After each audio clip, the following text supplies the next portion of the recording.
America, which is stand one nation under God, indivisible, with liberty and justice for all.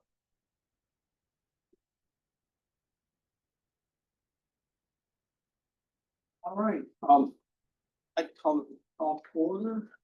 Okay. Roll call. Mr. Casey, Here. Guerrero, Here. Ms. Johnson, Ms. Jones, Here, Mr. Manos, Mr. Stan, Here.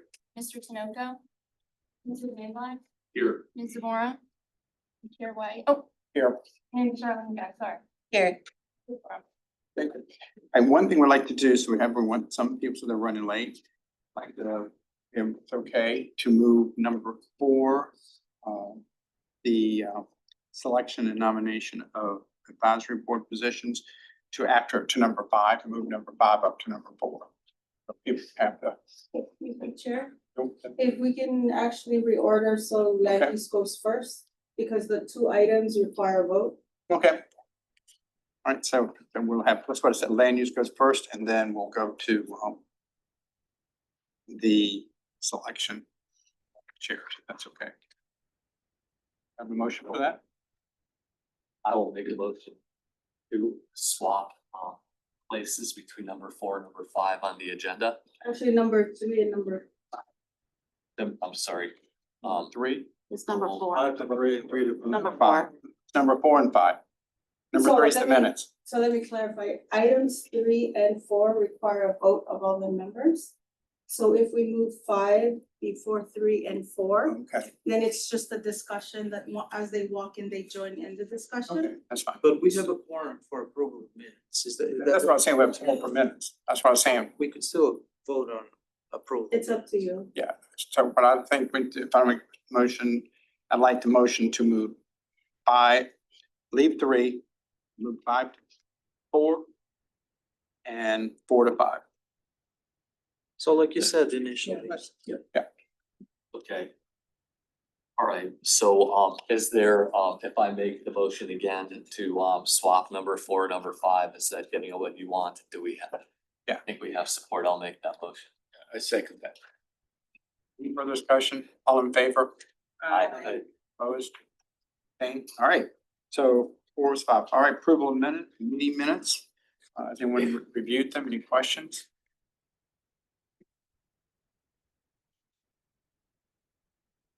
Motion to approve? motion to approve the minutes. Okay. Second. All in favor? Aye. Opposed? Abstained? All right. Land use amendment, Jim Hetzel. Discussion, thank you, Jim.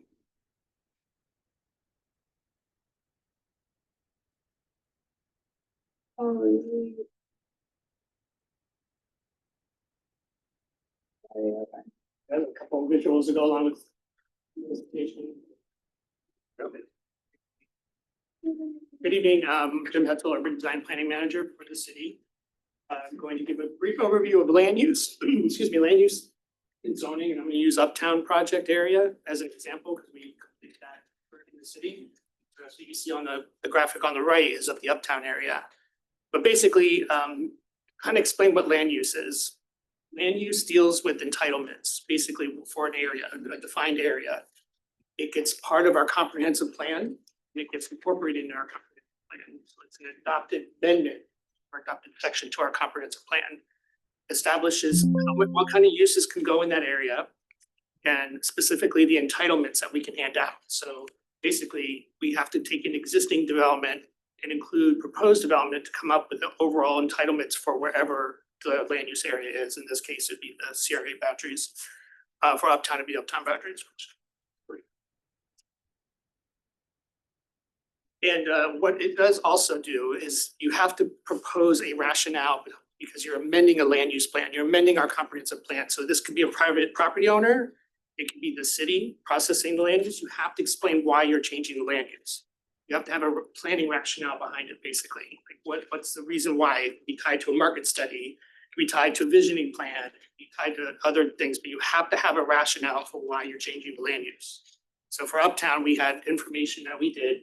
We started in 2014 with the Urban Land Institute and a business group up there called Envision Uptown, who got together and said the area needs to change. We got a little, the ULI, Urban Land Institute, to do a report to give us recommendations. We did a master plan that got adopted in 2019. Then we were trying to do the land use, and unfortunately we got caught up doing some property ownership issues, so we jumped to the zoning first, adopted the zoning, and then came back into the land use after. We were able to do that up here. And we got the land use adopted in 2025, which is pretty recent, even though the zoning and the master plan were adopted in 2019. So what the entitlements are, it captures, like I said, what's existing out there and also what you're proposing to get basically a number. And it's really hard to see, but on the bottom is what Uptown has. So it's basically a table that identifies all your uses that you want to permit. And the entitlement, it could be square footage, it could be number of residential units, whatever that is, the hotel rooms. So that's what we have here, broken down existing, proposed, and like a total. For this area here, that's the entitlement we basically can hand out to property owners. If someone comes in for development, there's a commercial development, we deduct it from our entitlement. Now, this can be amended in the future, but you have to be careful with your entitlements because it ties to the impact on public services. So if you propose too many residential units, you can have impact to schools and parks. Too much commercial office, and you have impact to roads, more so than residential. So you have to be careful on what you're proposing. That's why it's always good to have a master plan or a visioning plan attached to it, or market study to back you up in a planning rationale perspective. So for this project, we added 1 million square feet of industrial office and commercial, each 1 million square feet. And then we added about 4,000 residential units, but there are some existing units we had to count for existing out there to get 44,239. Park space, we're gonna come up with park space, 7 acres worth. So this is an example. This is an example, yeah. Yeah, this is a complete example of something in, it's the Uptown project area by I-95 and Cypress Creek Road. Yeah, Up there, we went through the process of a zoning and master plan and land use, so kind of giving this as an example of what we went through. That any land use will have to do is identify your uses. So this is what we did, this is the process we did up Those numbers are for the entire area. for this entire area. so those numbers, I understand that those are caps, for each use. But does it go down to the color, the very minor gradations of coloration on the map, like to say which areas? So it's interesting, when you talk about land use is really much the whole boundary area. You can Okay. get more specific in your zoning districts, which is what we did, and I'll get to that slide next, kind of how we got into the character areas within the land use area. Because land use kind of just deals with the big picture items. Okay. What's your uses, what's your entitlements, and then what's your impact on services? Zoning deals with everything else. So the other factor with land use is, if there's impact to any of the public services, you have to mitigate. You have to offset your mitigation. Now, depending on who the applicant is, if it's a private property owner, it's on them or the developer to mitigate. If it's a city application, it's the city's responsibility to mitigate. So we had some mitigation up here that we had to do with some of the roads because our impact on the roads for the entire area. So that's kind of how that works. If we were a private property owner and doing it, we would be responsible for it as well, and that kind of application. The other aspect of this. Next slide. Yeah, thanks.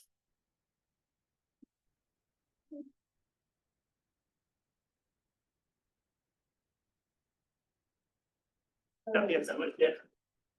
The other aspect of land use amendment applications is the time frame. It's pretty lengthy to get through the process because not only do we review it as a city, Broward County has to review it and the state agencies have to review it. We have to transmit that application for review. So by the time we do our internal, development review committee review of it, our local planning agencies are our planning and zoning board and our commission is our side of things. There's a whole nother process tied at the county and the state that reviews the applications. So by the time you go through all that, our county planning council goes to them, they give us comments, the state agency can give us comments, we have to address all the comments. By the time it gets to adoption by the city commission. So this is a very lengthy process, takes about 2 years to do, 24 months roughly to get through all of that. And that's if you have a clean application for the most part. If your application is more complex, like our downtown application was way more complex, it took much longer to get through that process.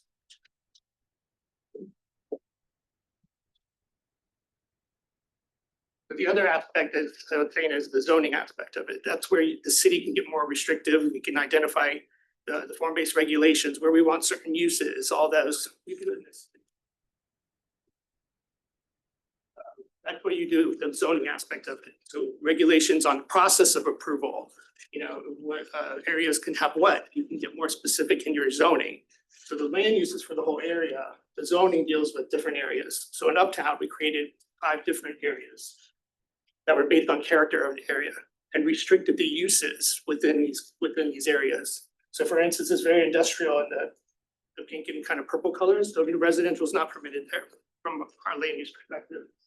Residential is permitted in these two. So we got very specific in our zoning where the uses could go. But it's a separate process, like it's not an automatic thing that when you do land use, you do zoning also. Land use is one application or one type that needs to be done, and your zoning is another type that needs to be done. And is the zoning completely under the control of the city of Fort Lauderdale? So no, Broward County. No county, right, no county review. This is all on our end as a city. So that's why you can get more restrictive, you get more specific and develop regulations and development standards on how things should be in these areas, just because it's the city of control. Within that, you can establish a process of approval for like any development application. You can have them go through DRC and then planning and zoning board, and all the way to the commission, or just a staff level review and approval. So that could be established in the zoning as well, depending on the threshold of development. I have a question. Yep. You say those are residential areas right there, the green and the blue? Do you all consider talking to the residents before you decide to mess with the zone area to put? So what's What's up interesting up there, if you are familiar with Uptown, which is Cypress Creek Road, I-95 and Andrews Avenue I up know there. it's, There was no residential there. The whole purpose was to add residential, so there were no residents really to talk to. right, But the business owners we did with, and the property owners and stakeholders we did talk to, but there were no residential. That was the purpose of adding that mixed use component to the area. We did talk to all the property owners through the process, did outreach, did public meetings, presentations. I only asked that question because you mentioned residential. That's why I Yeah. asked the question. We added it. That was one of the elements in our land for Uptown. The residential did not exist prior to the land use and the zoning thing in place. And that was a vision setting that the group, property owners did for the area. May I ask? So in this case, there were no residents before. Right. But in the case we analyze another part of the city, then other people will be consulted, either the industry or the residential or commercial. Any land, whether it's a land use or the zoning, you have to do public outreach. If the city of where we have a consultant working for us, they would do it for us, on behalf. Public outreach is a component of either process. And it depends on how complex the project is. You could do multiple public meetings. It just depends. I think we had 2 for the zoning and 2 for the land use, I think. The property owners appear.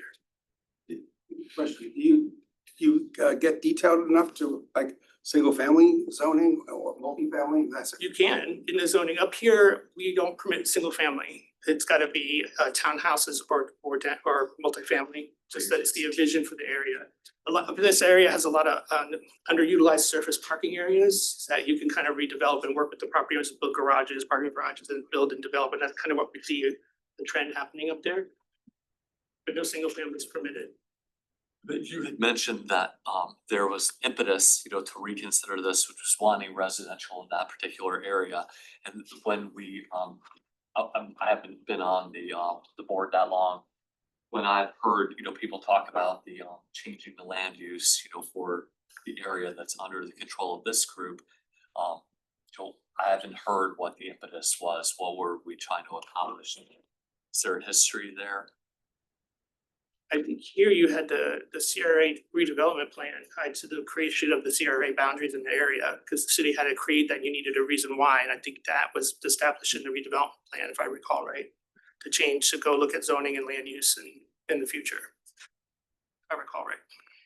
So you have to establish it somehow, like here was a different scenario than Central City. You guys have a completely different scenario here. You have existing residential, you have the existing businesses, it's a different context of, built environment. It's not surface parking lots with office buildings here. You have to look at every area different, but the process itself for land use is the same. Is there a map for our area? I've seen the map for. Yeah, Yeah, CJ can send it out. Yeah. yeah, so every area is different, because our downtown is another one. Area, we have South Andrews, which is another one. These are all master plans, and the city always starts from like either grassroots effort or a directive from the commission to work on these things. So this was a big push by the property owners and businesses and the district commissioner at the time to get this done. So that's how that kind of started. For Central City is a different dynamic. It's the different reasons why here is up there, there's different efforts or grassroots efforts, if you will. Well, and it may end up, being a similar motivation of wanting more residential. Yeah, and then what you would need to do is understand that, the land use, doing a single land use designation helps with implementing the zoning. Because you have because right now you have multiple land uses here. You have commercial, you have residential, you have industrial. It makes it problematic for encouraging development to come in the future. This is the CRA boundaries that we are dealing with here. in your that you're packet. dealing with, yeah. Why do you do this, the zoning, do you, like, for example, that area without any residential homes now, but you're zoning it that way now? Is that, if you bring in the real estate developers, get their input about whether, Real estate, we had property owners, real estate agents, we had other agencies, other government agencies, we had business owners, property owners. Because there's no residents up there were no residents coming from that perspective, but there was other representation. And like we did have a market study done with that project as well. That helped to identify what the threshold was for units, residential units. Kind of hit our timeframe there of what could be built in the next 5-10 years. Is somebody tracking what the current land uses are in this area versus what the current caps are? So what's different here is the separate land uses don't have an entitlement limitation like you would when you do a single designation. The purpose and the reason why is because under the existing land uses here, our comprehensive plan already says what can be there. When you combine them and create a new category, because like Uptown was a new category, we didn't have it. It was a transit oriented category. We had to take the uses that were existing and then propose uses. But the land use went to one designation, so it gives flexibility on what we want to do in our zoning. Because remember, the land use gets approved by the county and the state, so they have say in what. That's why you kind of keep it big picture. You don't want them talking about our code, our zoning code. You want them to your uses as your entitlements, and impact on services. Zoning deals with the detail stuff. So you don't want the government, you don't want the state or the county messing with that. That was a Freudian slip.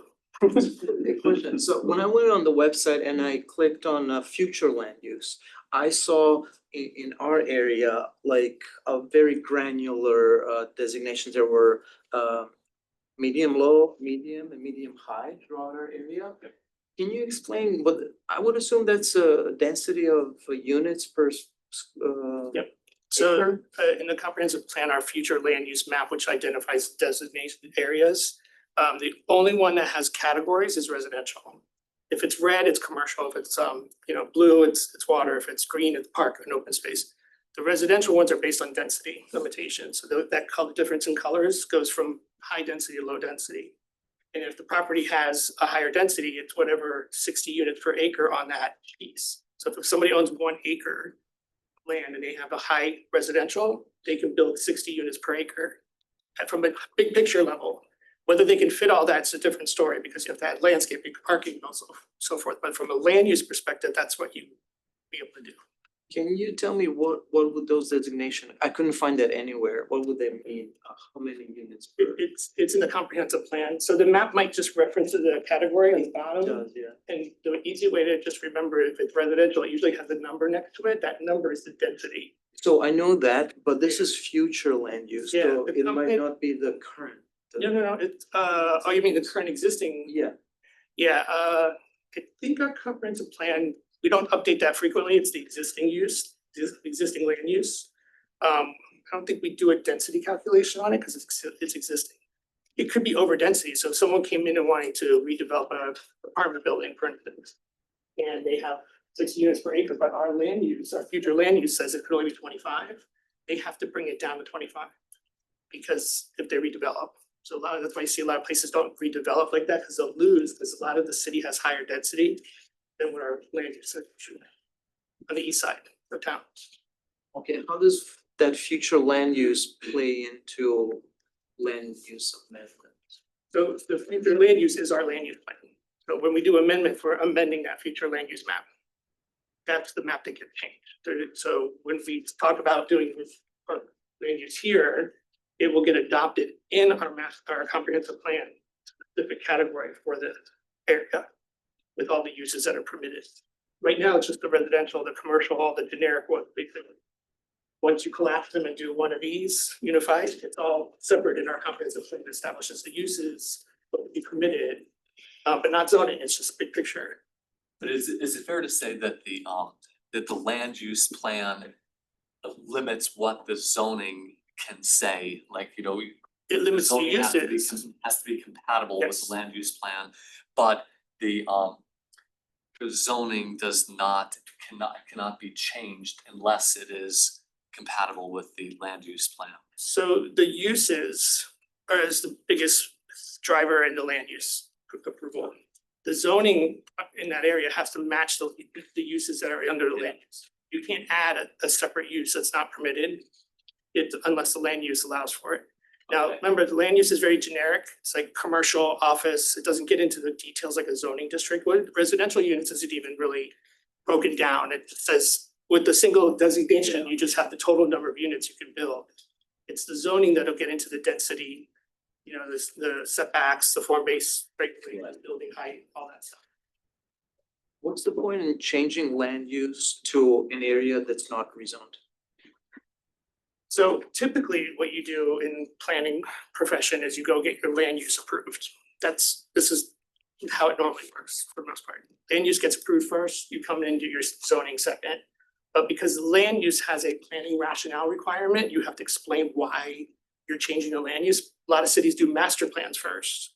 And they do like some kind of guiding document or a visioning plan to support the land use. So the steps have to happen beforehand. I think you guys have the redevelopment plan for the CRA. That's something that would support the land use amendment.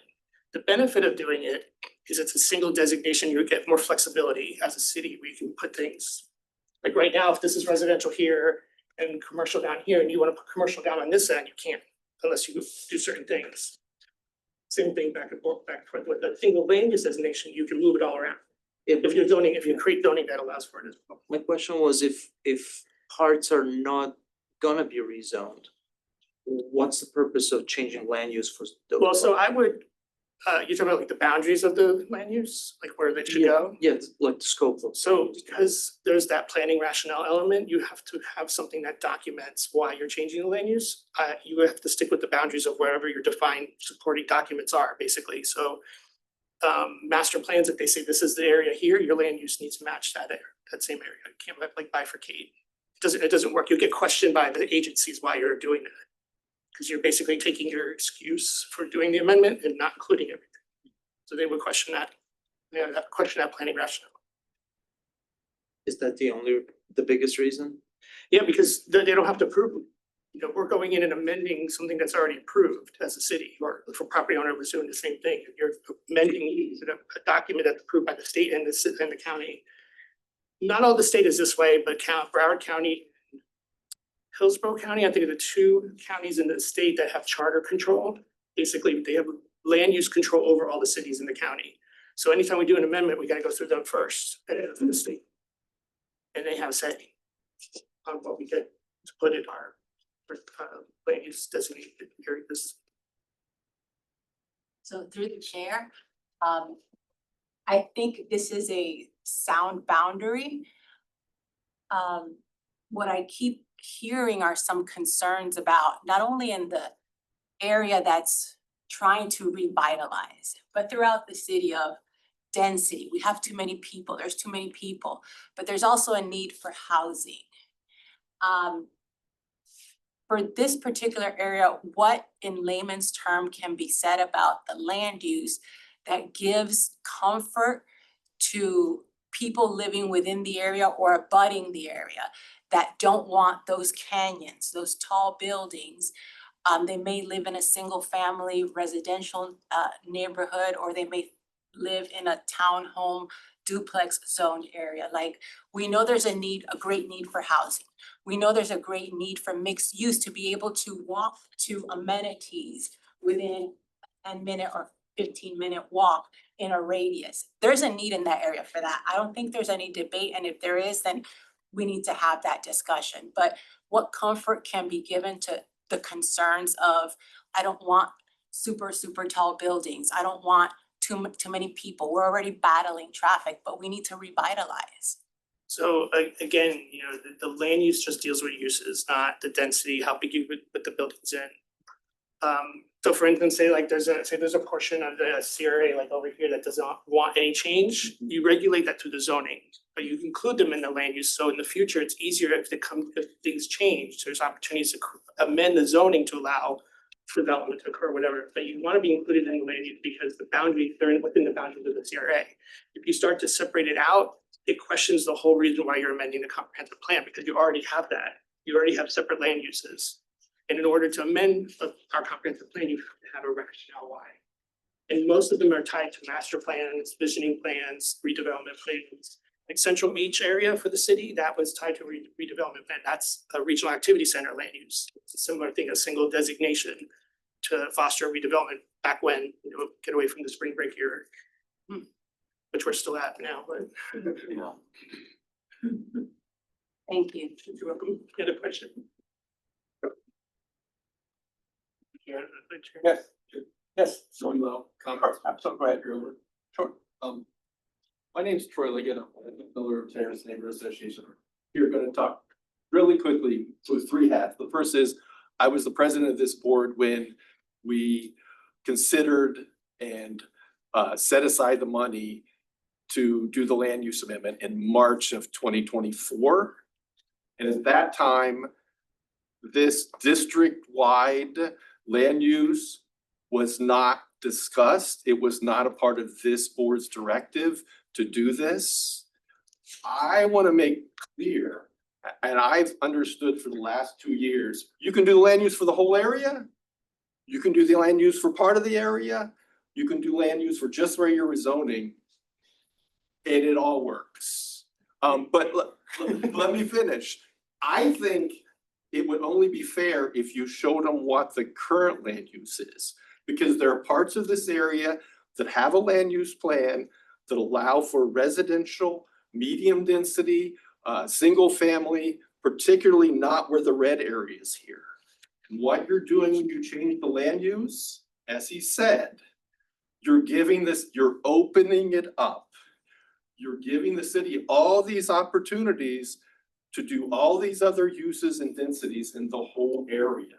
You don't have to do that to try to do this land use amendment. As Chris Cooper, the acting city manager, said at the last city commission meeting, well, we're just gonna do the land use where we're doing rezoning. That's what he said out loud at the last city commission meeting. You do this, you're opening up the whole area to the next step of allowing rezoning. Right now, you can't rezone successfully without changing the land use. The really tall buildings north of 13th. But if you do this, I really caution you from doing it because as he said, you're opening it up.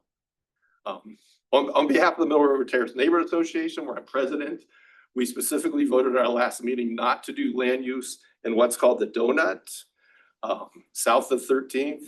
I think in general, our neighborhood association would oppose doing the land use amendment for that area that allows for medium density mixed use. It allows for like what Olga's talking about, that higher density residential development, but it doesn't allow for the business parts of it, like what this plan would open it up. Thank you. Just on a side note too, the state of Florida passed a law, it's what we know as House Bill 180. Prevents us from adopting any regulations that are perceived to be burdensome or new, basically. So even that's why the zoning had got installed. That effort had to stop because we can't change anything until October 2027. Our mixed use effort, same thing, got caught up in it. So the state has preempted us of making any changes basically, on the way to get a kind of around it is to do the land use amendment. that we can process. That could help us kind of move forward. I could tell you, I hope that the acting city manager is correct, you can break it up. But it'll be very problematic at the agencies for review, because it doesn't match your rationale of having to amend your plan, just like you said, it has existing residential now. But there's no plan in 2018 when they did this, when they did the CRA plan, there is nothing in there that is a plan to add all these uses to the residential areas. There's nothing. Right now, all the uses are permitted under existing land use, so the residential, commercial, you can do mixed use development, there's established under our code today. But from my understanding, the vision from the CRA is to kind of result in something different than what the land use can allow for today. From CRA staff, not from the community, not from the community I meeting. think the CRA plan, No. his goal is to change it to a mixed use In environment. targeted areas. I think what you're, Boulevards. right, that's handled through the zoning aspect, because you wanna limit the like the height or the setbacks, you wanna have transition to neighborhoods, that doesn't get discussed in the land use. That gets discussed in the zoning. So you can regulate all that in the zoning, the land use just deals with the uses. And that's pretty limiting when you have your uses the way they're set up now, because then you're stuck to that use. Or you can maybe do a mixed use depending on the zoning that's on your property, which most of the zoning won't allow mixed use. Some of the CB along Fourth would allow it, along 13th. But the rest of it, the zoning doesn't allow mixed use development, so you won't be able to do it. So somebody who might want to do it on 13th farther down wouldn't be able to. So those are things to think about as far as like, the process and what you all decide on and what gets done. I believe the contract with the consultant is to look at the whole boundaries of the CRA to evaluate the land use amendment. I can tell you if you break it up, the agencies will be asking why, and it makes the chances for adopting the land use harder.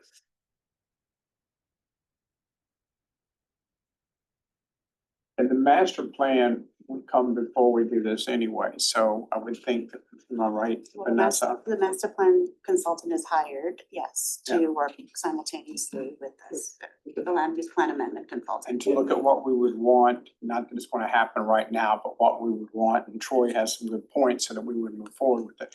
But at the same time, when Troy's talked about not building height, we want, if we redo some of this land use, some of these areas that you can go to 180 feet, which you know we can with the local act. We could, with the land use, we could kind of fix that also in some of that. So again, the Not land till use. 27, we Yeah, know the that. land use deals solely with the uses, doesn't deal with building height, transition, none of that is handled in the land use. The land use gives you your entitlements for uses. So having a single designation gives flexibility to the city and to the area to kind of decide what uses that we say that should be there could happen in the area. Then the zoning will get more specific. So if you want one particularly use allowed over here, but not way over here, you would write that in your zoning regulation. And then on top of it, you can do building height limitations, you can do transition depending on where they are in the CRA, that all is handled through the zoning. You don't want the state and the county into that process, they just look at use, land use. And when having that single designation is more flexibility to create your zoning districts, so you want to, if not, you're creating a zoning district has to match the existing land use, so today we would have to match land uses that are in place now.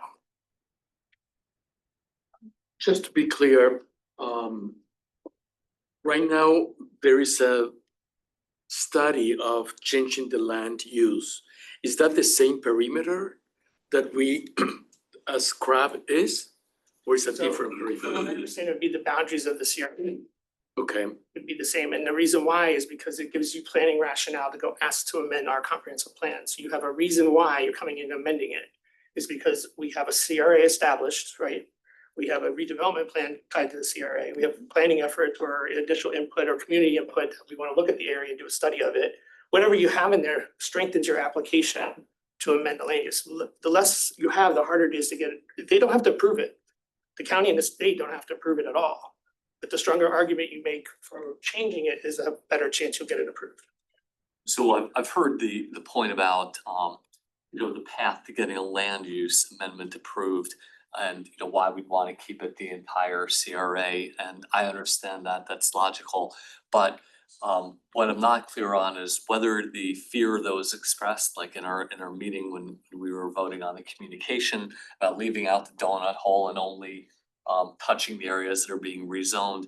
There was sentiment that a change in the land use in and of itself, because of state laws and whatever, could cause us to have to revisit zoning in areas where maybe we don't want to because of live local and possibly other state measures. You don't have And to. so is that a totally irrational fear? Would a lawyer for the city be able to knock that down and tell us there's zero chance that could happen? So the area south of Sunrise Boulevard is the Northwest Regional Activity Center, as a single designated land use. All of this here is a single designated land use called Northwest RAC, we call it. Has multiple zoning districts in it. The zoning districts that we adopted was based on community input, was to do zoning just along the corridors. It's along Sistrunk, along Seventh, along 9th.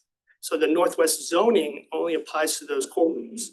In between are all these different residential district, industrial residential zoning districts that we never changed. So you can have the land use be one thing and not change all the zoning within that land use area. So we could get a legal opinion from somebody in the city of Fort Lauderdale that We've done it. that changing the land use would not force us to change the zoning. No, this whole area Even here. given live local. Well, live local is a whole other animal. I mean, live local, the only caution I would say is that live local can come in no matter what the zoning is basically and put in the maximum height within a mile that the city permits. Well, guess what? This is within a mile from downtown. You're talking 30, 50 stories can go in here. So you're saying No that control over live it. local risk already exists. The risk, if someone could come in and assemble land and they could come in with a live local project, there's no community input, there's no public meeting requirements, they come to staff, they file the application and they get to have the height and the density that we permit, the maximum. So you're talking, if it's within the downtown core, it's 50 stories. If this is within a mile from near downtown, it's 30 stories. We're experiencing a big push on the beach, which many people are gonna freak out, which I don't blame them. Where the B Hotel is there, Locals taking that, right? Yeah. Very alone. all that property that's vacant, including the hotel, is proposing 7 towers. Yep. And they're all live local. Yep. And because the state law allows it, they could do 30 stories there. It's just a certain. And we have no say. We have, other than their, the impact to services like the traffic and water sewer, we have to allow it. So to me, it's a horrible animal because it takes our control away. And because it was written statewide rather than looking at different areas, because we're an urban area, it has high buildings. So they can come in here and they can build a whole bunch and you had 30, 50 story towers on here. So it's a risk, you know, the entire city we're dealing with. So you said regardless of the zoning, live local can. Live local. Well, it's not true for residential zoning. Residential So zoning here's is the catch. explicitly excluded. If our residential district allow for mixed use development, which a lot of them do, then they can go in. Which currently is not the case. That's the whole point You of guys, yeah, why yeah. we're talking about this. We don't want to be Right. susceptible to live local and right now we're not. Here in RMH 25 here, You are.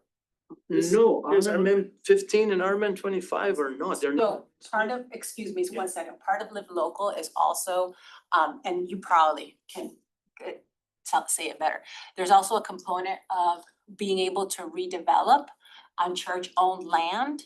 And at least west of Andrews, there's a whole bunch of parcels that are not developed and are owned by churches. So they could come in through that and. Churches, build yes, but size not lot. single family or duplexes. That's what I'm talking. Sure, there's no churches in the donut, there's couple churches in.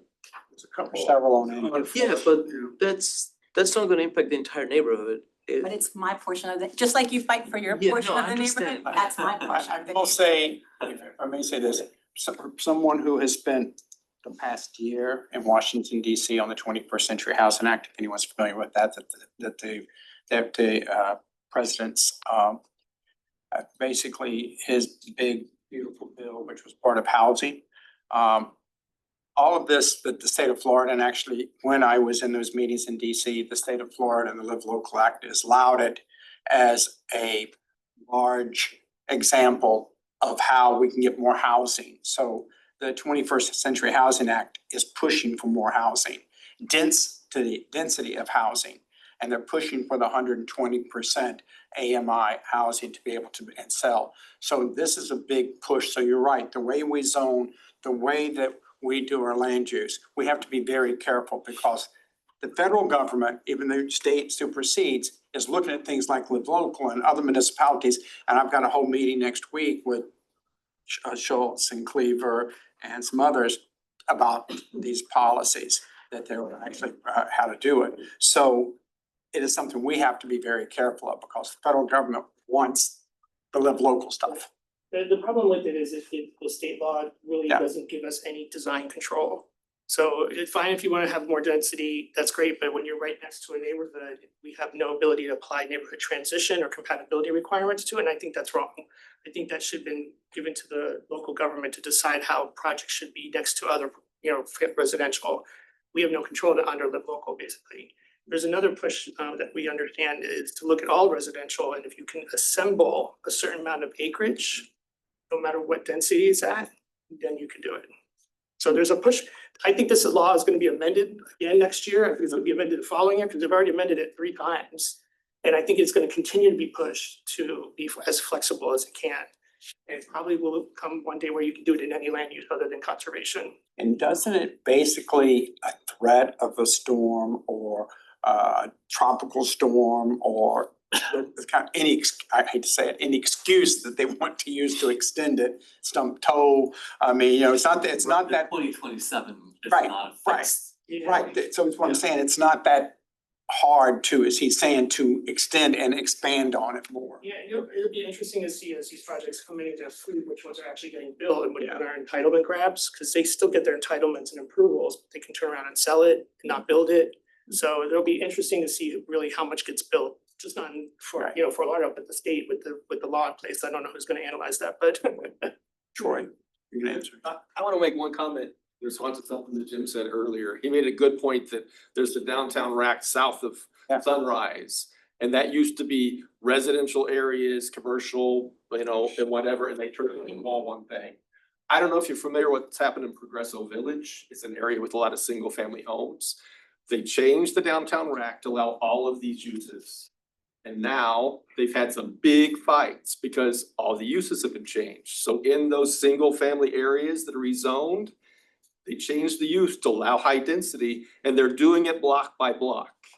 you're talking about Northwest or? I'm sorry, the Northwest, yes. And recently in Progresso Village, a developer bought a block of single family homes, not a whole block. And because the land use was changed, they went to the city, changed the rezoning for just that area because the land use allowed it and build a big building among the single family homes. If you change all the uses allowed, that's your next fight.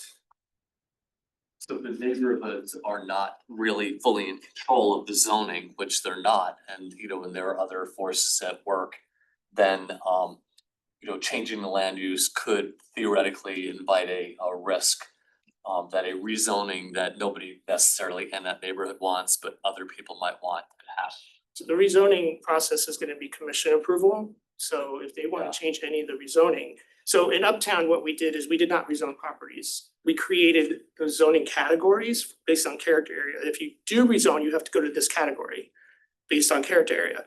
What we threw out was we will rezone your property for you if you give us consent that you want it rezoned. It was almost like an incentive kind of package that our commission directed staff to put together. So a property owner up there can file with us, they want to rezone their property to whatever district they're in. We process the application, it goes in front of the commission for approval. Every rezoning has to go through a process for approval. The effort that got stopped here was doing exactly what we were doing in Uptown by creating districts that if somebody in that area wants to rezone, they have to rezone to that district. I don't believe we were rezoning properties. That effort is, were we actually rezoning everything? So the property owner, I think, was going to get to They- choose they would- the version. Then. It would opt in, right? It was option. Similar to what Uptown is, because we end up doing the application to expedite the process. So that requires commission approval, any rezoning does. The vision that you set, like we did in Uptown, you can set that vision. And they don't have to rezone their property, a property owner does not have to. Property. So if you have one property owner does it here, they rezone, but 10 properties next to them don't. then you're gonna be limited on what you can put on that one property because it's, you know, a single family home, for instance, or something like that. It's a smaller lot. That'd be harder to redevelop if nobody around them changes their zoning as well. So I think it's a individual property owner, whether they wanna opt in or not, could have implications on what gets developed. So that's another factor. Any other questions? Sure. Okay, good. Thanks, Jim. Thank you, everybody. Thank you. Great. All right, now we'll go to David Solomon, our city clerk. Oh, sorry. Sorry, I was prepared for more discussion on. Oh, I'm sorry. Land use, no, I was waiting for the presentation to be done. Oh, I'm sorry. Because can we do that now? Yeah, we can do that. I'm sorry. Go Yeah, ahead. so I Sorry. wanted to pass Sorry. out, no, no worries, I wanted to pass out, I know. the live local, Nobody's doing that, so. article that I printed. Local is state. Local. And so, Hold on, guys. did you Yes. get a copy of this prior? We can't- So we have to, Guys, yeah, Yeah, I don't think you can. yeah, we this. can't accept this. No, You so have we to didn't, run a procedure first and then. Why not? Well, that's, anything has to be public and then go back. I object. Passing something Sean, out at a meeting is public. Excuse me, Put upon the record, please, that the clerk, that I stood up and objected. That is simply not true. Troy. Anybody can pass things out at a meeting.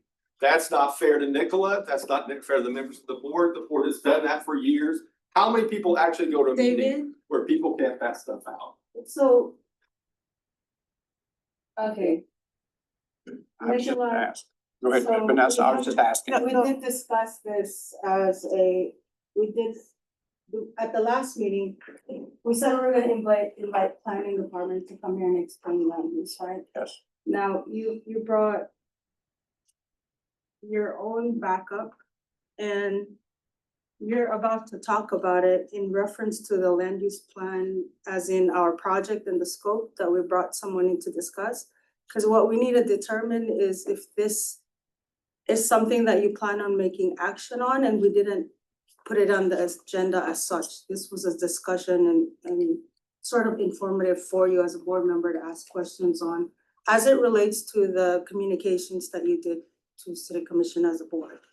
So can you explain your, My motivation? yeah, the live local, cause So, okay, I don't have to pass these out, I can talk, this was supposed to just help that. So I have here the screenshot, and my motivation is really, I think we need to discuss this. Because we are kind of silenced, I feel like, we need to come up with a unified, we have to like unify on what we want here. We are here creating a vision, that's, I think. no, I need to, I really, I think this is about to confuse everybody in this group. There's a lot of new members on this board, but I just wanna be clear that the land use plan solicitation that went to commission is about to go to commission on August 18th. So is your goal to try to rediscuss what's already going in front of them?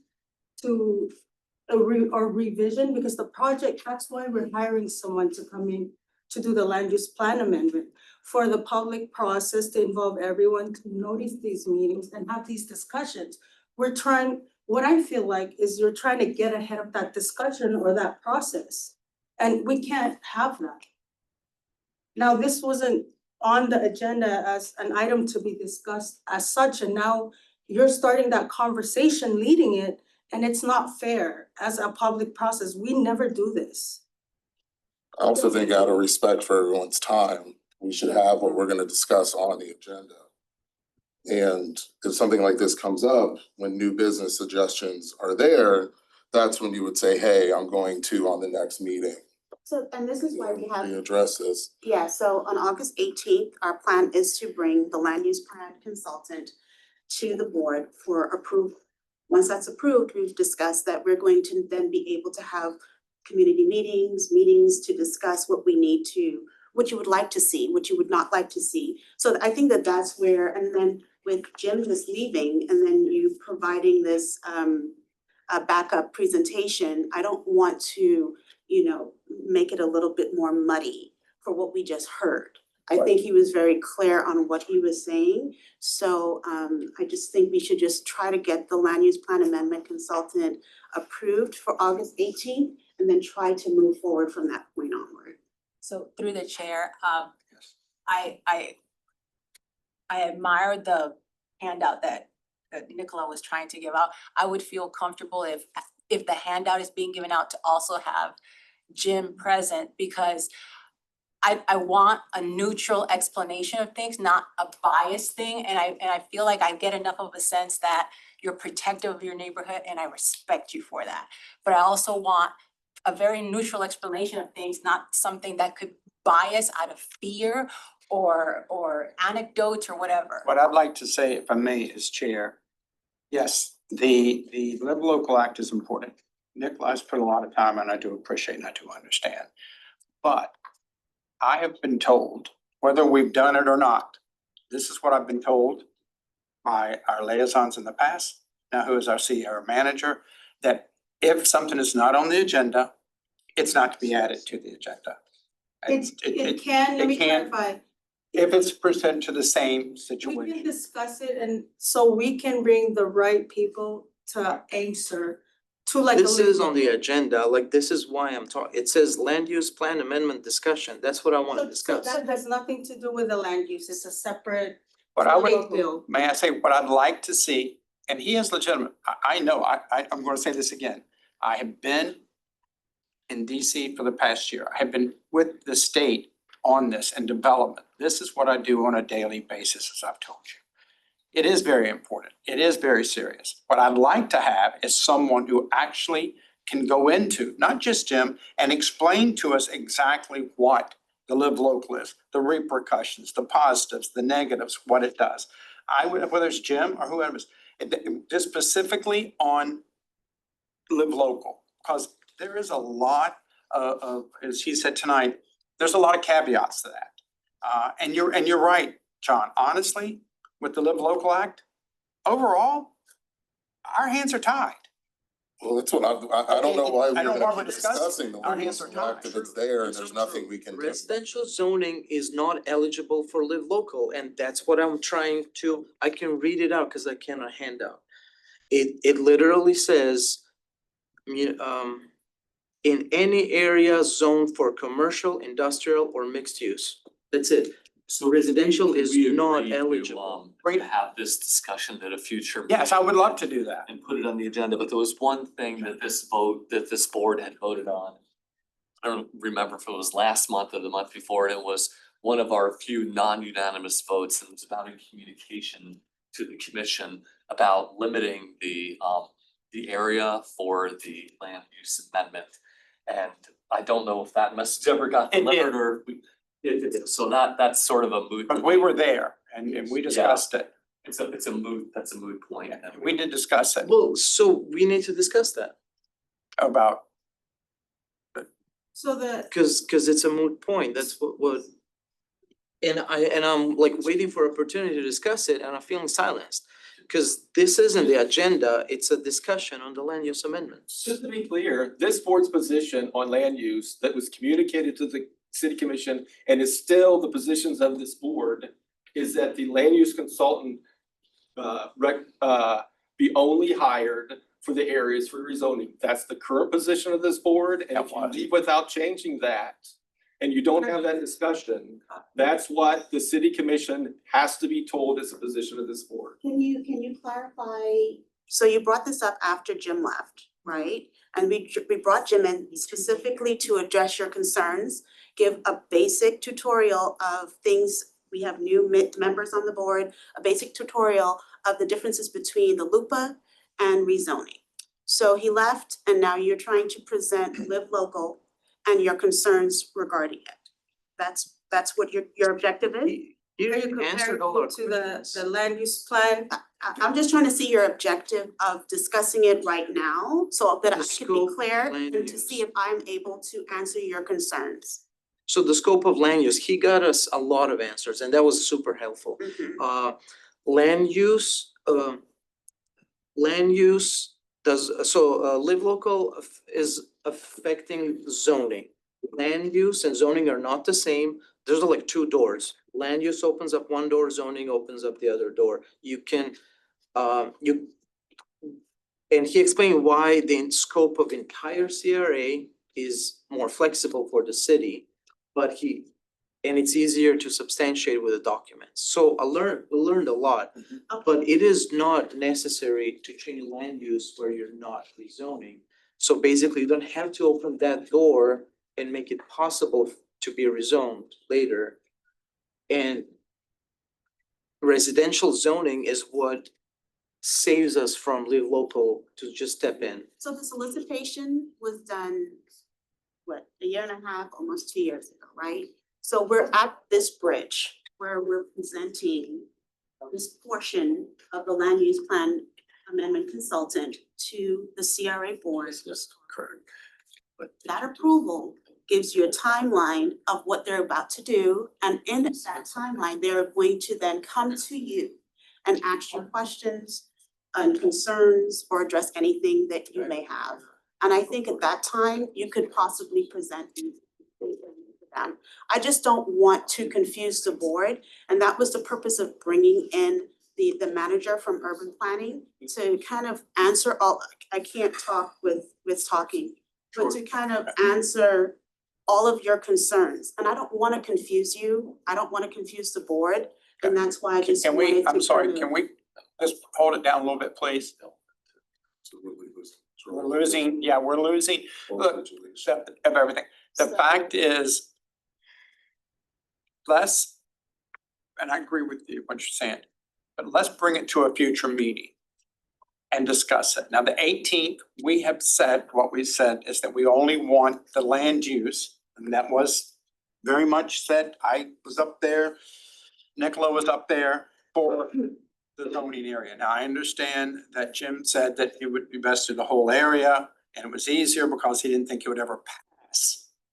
He said that tonight, did not think he would get passed, so that's something we may want to rethink, because Jim said tonight, I don't think you'll get through the process or pass certain areas if you don't do the whole thing.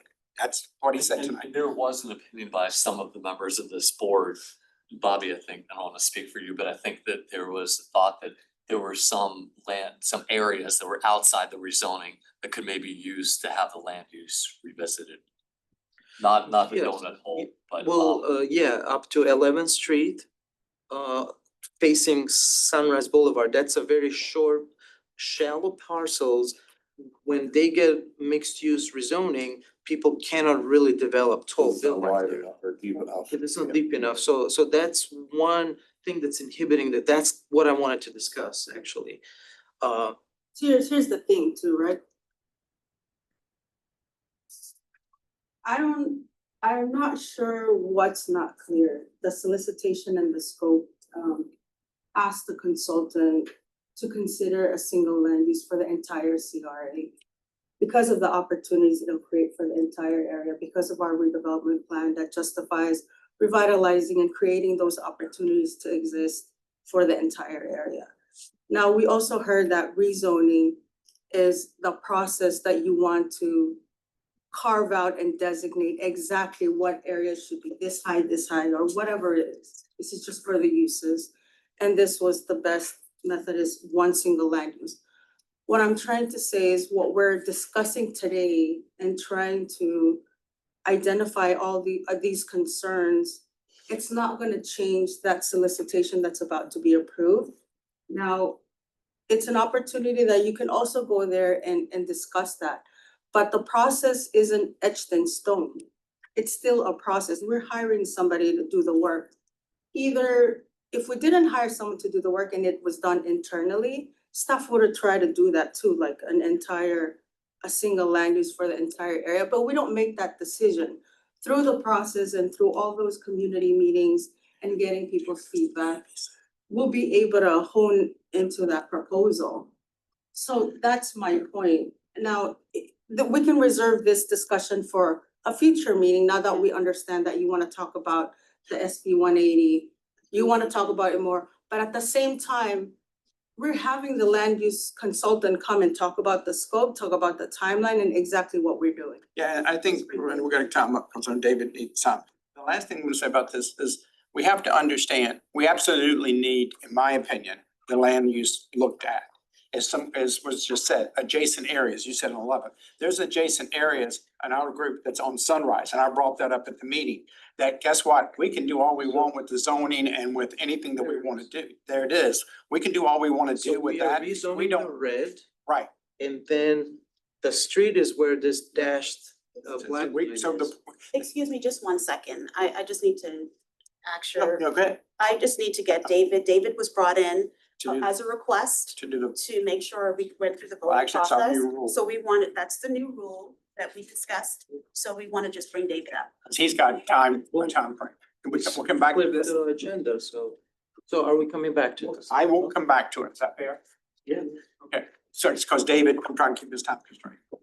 Hi, everybody. Go ahead. Sorry. If you haven't met me before, David Saul, the city clerk. Welcome. You may hear me, if you haven't met me, you may see me at commission meetings, speaking and talking on long resolution ordinances and calling the roll for the commission. So I guess tonight is the nominations and voting for chair, vice chair. So suggestion would be to discussion for a nomination for first for the chair as the vice chair.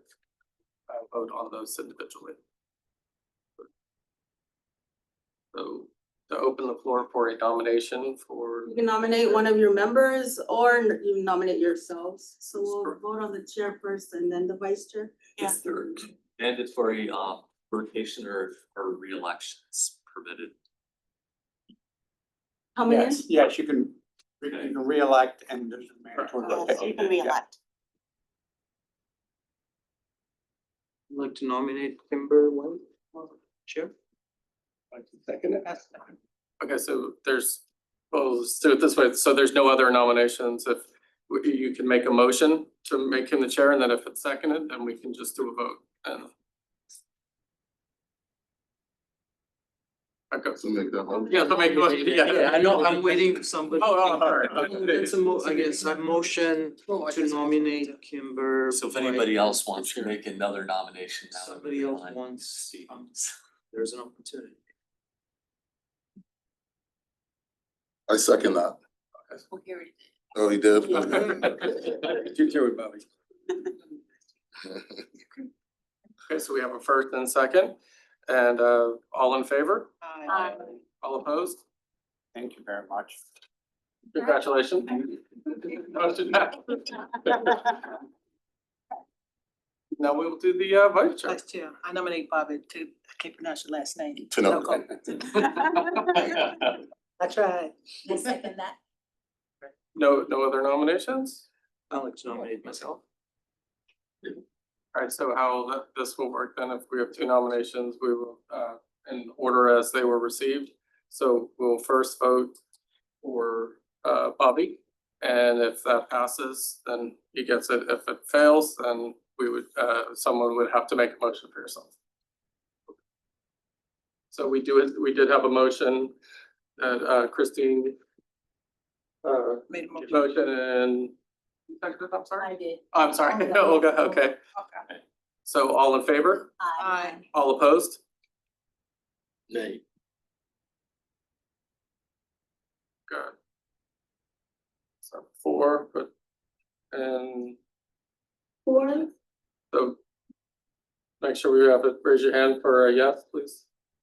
Do we have the number? Can I vote for myself? Yes. Yes.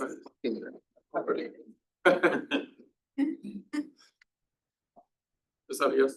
Yes. Okay, so 6, okay, so that motion passes. Congratulations. Thank you. Congratulations.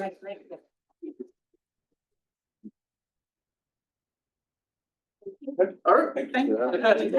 I can't adjourn the meeting, so it's all right. Good night, everybody. One, One of the staff presentations. I asked him, I didn't give him go back, I asked him an opportunity to let him go back for a minute, you may, just think what he wants to say. I mean, I did give you that permission. Go ahead.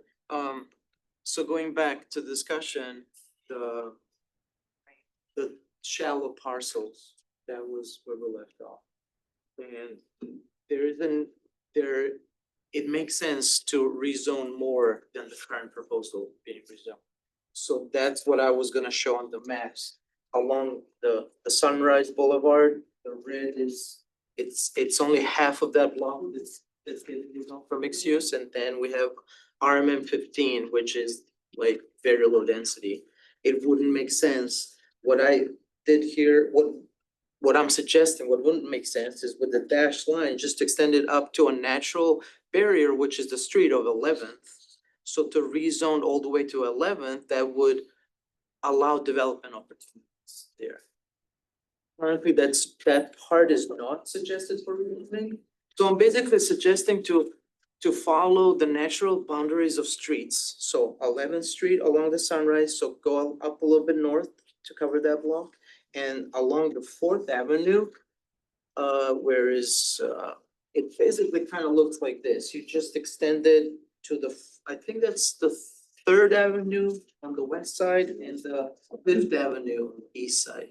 Basically, the shallow lots that are now we're rezoning half of that block or just one lot. We are just gonna extend it to entire up to the street, which is a natural boundary. You make it more attractive for developers. Right, so that would remove it's impeding development with our current rezoning. Be a change to what is now the stalled rezoning effort. Correct. Okay. Yeah, and it would also, like, we can also change the land use there, but I still would argue that where we don't wanna rezone, we shouldn't change land use because it's a slippery slope and it allows rezoning, it's one step closer to rezoning, possible rezoning in the future. But that old rezoning measure, someone would have reviewed the land use. Reviewed that from a land use perspective to make sure it was not violating and it was, I assume that got as far as it did because it was okay.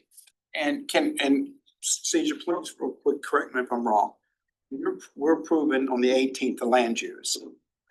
The contract for the land use. All of this can be discussed and zoning, brought up and. When we're in the zoning part of We'll it. be into the zoning. Yeah. Discuss Right. with that. Independently, we can't make those decisions. Right, all that can be discussed with the group. This is why, remember, you can remember when I was sitting, when I got on the board, and I said, we need a master. Remember, we wanted to do street light on this, right? We needed a walk on here, and we wanted this, and everyone wanted their little pet projects. We all do. And I said, let's make it look, these are the reasons, so that we can bring those things together, Troy's march, and we can discuss, so we can't. We're not gonna say we're actually approving 100% of land use amendment, we've got our says, but it brings this master of everyone to come together to discuss these things. Am I wrong? Is that correct, Caesar? I mean, that you have community, you have Sorry. community meetings, you have all of these things that's in the solicitation that you've agreed to. Right. So you'll be able to discuss whatever you want to during that time. I said, and it's not gonna, They have you their know how we own. stopped it, I mean, I'm saying with the respect, how we've stopped the zoning to go to where we need to do because of discussion. Yeah, but this board is who creates the recommendation for these things and goes in front of the commission, so Right, we need but to you know, align on our. this board doesn't independently make the decisions apart from that process. So Yeah. the consultants are hired to come in, they have their own methodology to do the studies, to actually gather the input and put it into data and justify these, whatever proposals put together as a result of those meetings. So I'm not saying I'm trying to shut you down. No. I want us to be mindful that we prepare in advance for an agenda and we discuss it.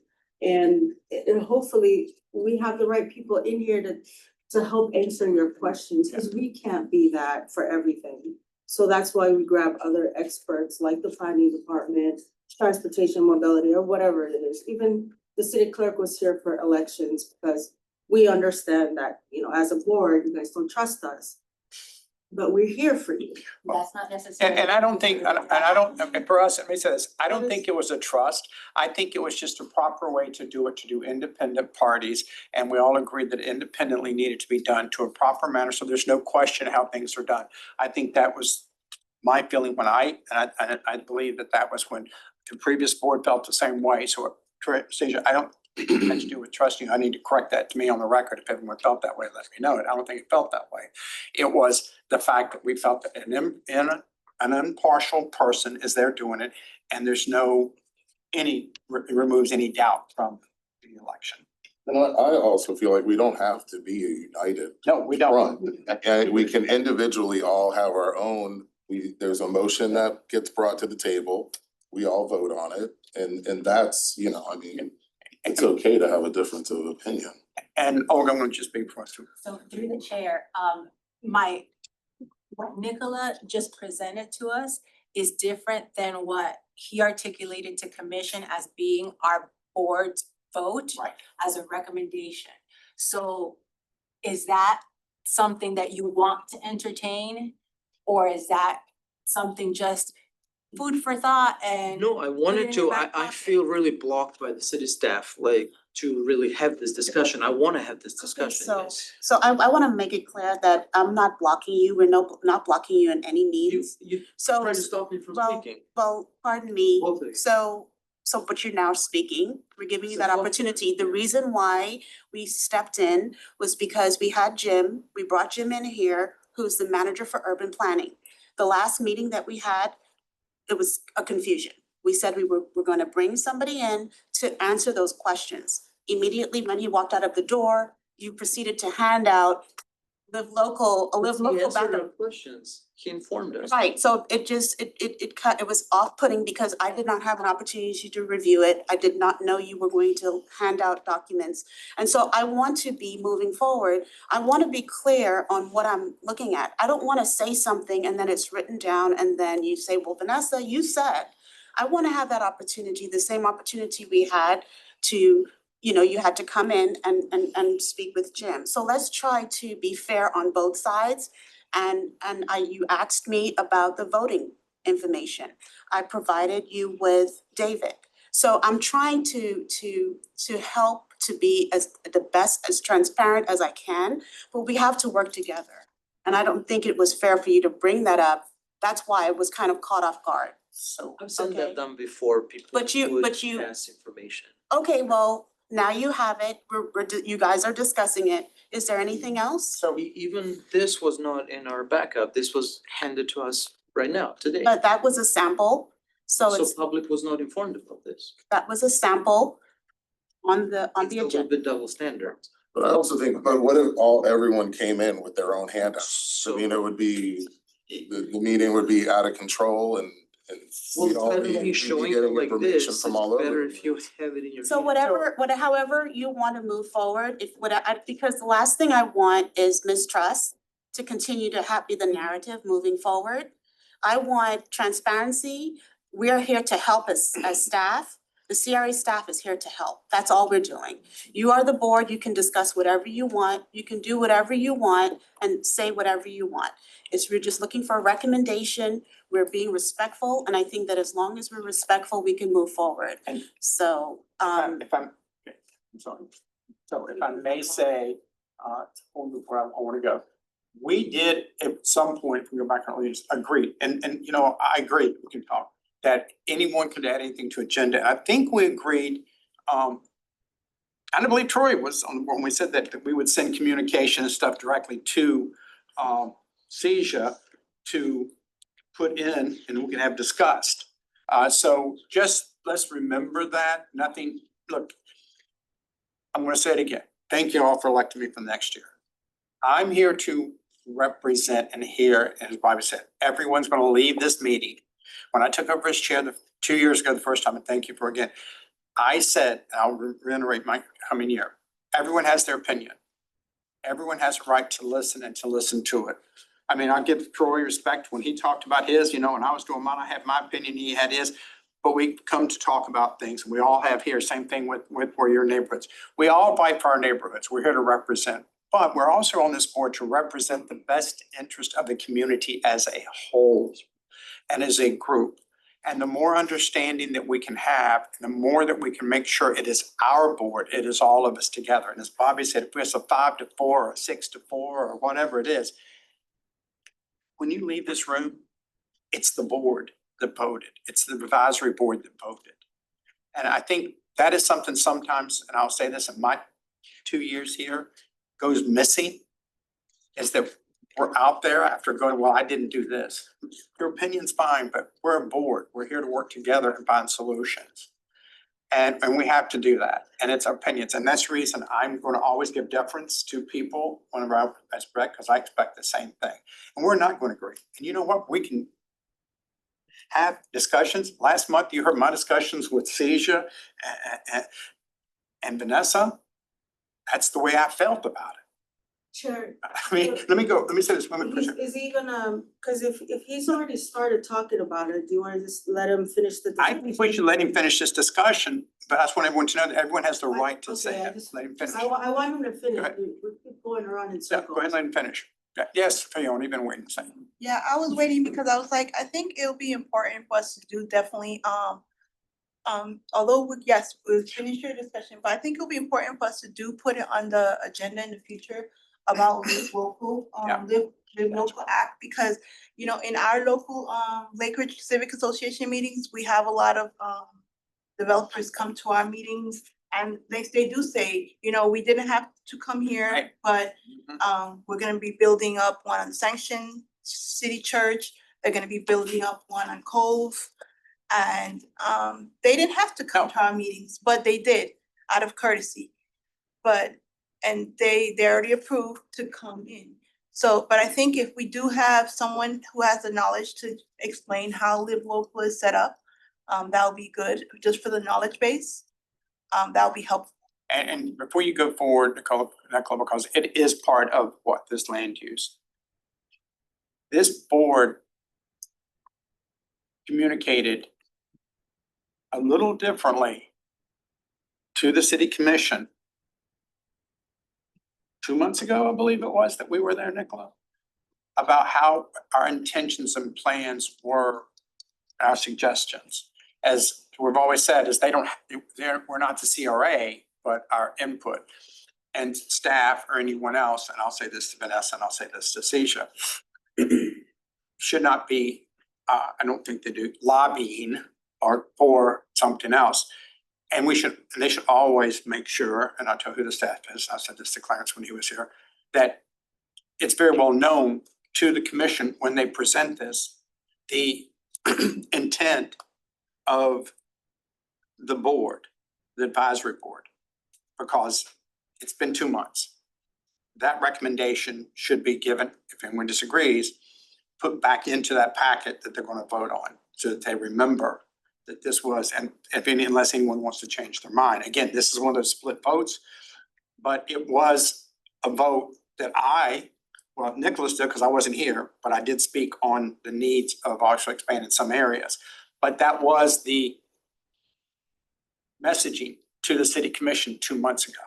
And unless you plan to change that messaging should be sent back to the city commission on the 18th, because this is being voted on. So unless you tend to change that messaging or revisit that messaging, that should be sent back, whether they vote for or not, your thought. Again, you're right, we're only an advisory board, as we're reminded, but that's what our opinions are. But So if we change it, it doesn't need to be a communication. It's my position, Mr. Chair, that not everything we vote on needs to be a communication. but this needed to be, but it was asked 2 months ago to be communication to the city commission. So they have that communication that was set up and publicly said about, which that wasn't on the agenda. It is now, and it was said that this is not on the agenda, this will be on the agenda for 2 months. Thank you, Nicola, I think that's what was said to you, if I remember. And now it is on the agenda this month. So if that was your. To attend the meeting. Right, they're welcome to attend the meeting, but what I'm saying to that communication should probably have been sent when the city commission was gonna vote on it. That's what I'm trying to say. And maybe I'm wrong, but that's the way I. Letter that I read a letter to the commissioners at one point. And you did read, that was in something else, that wasn't on that. But wasn't that involving this? No. I think No. that was involving the land That was use, something no? else, no. Oh.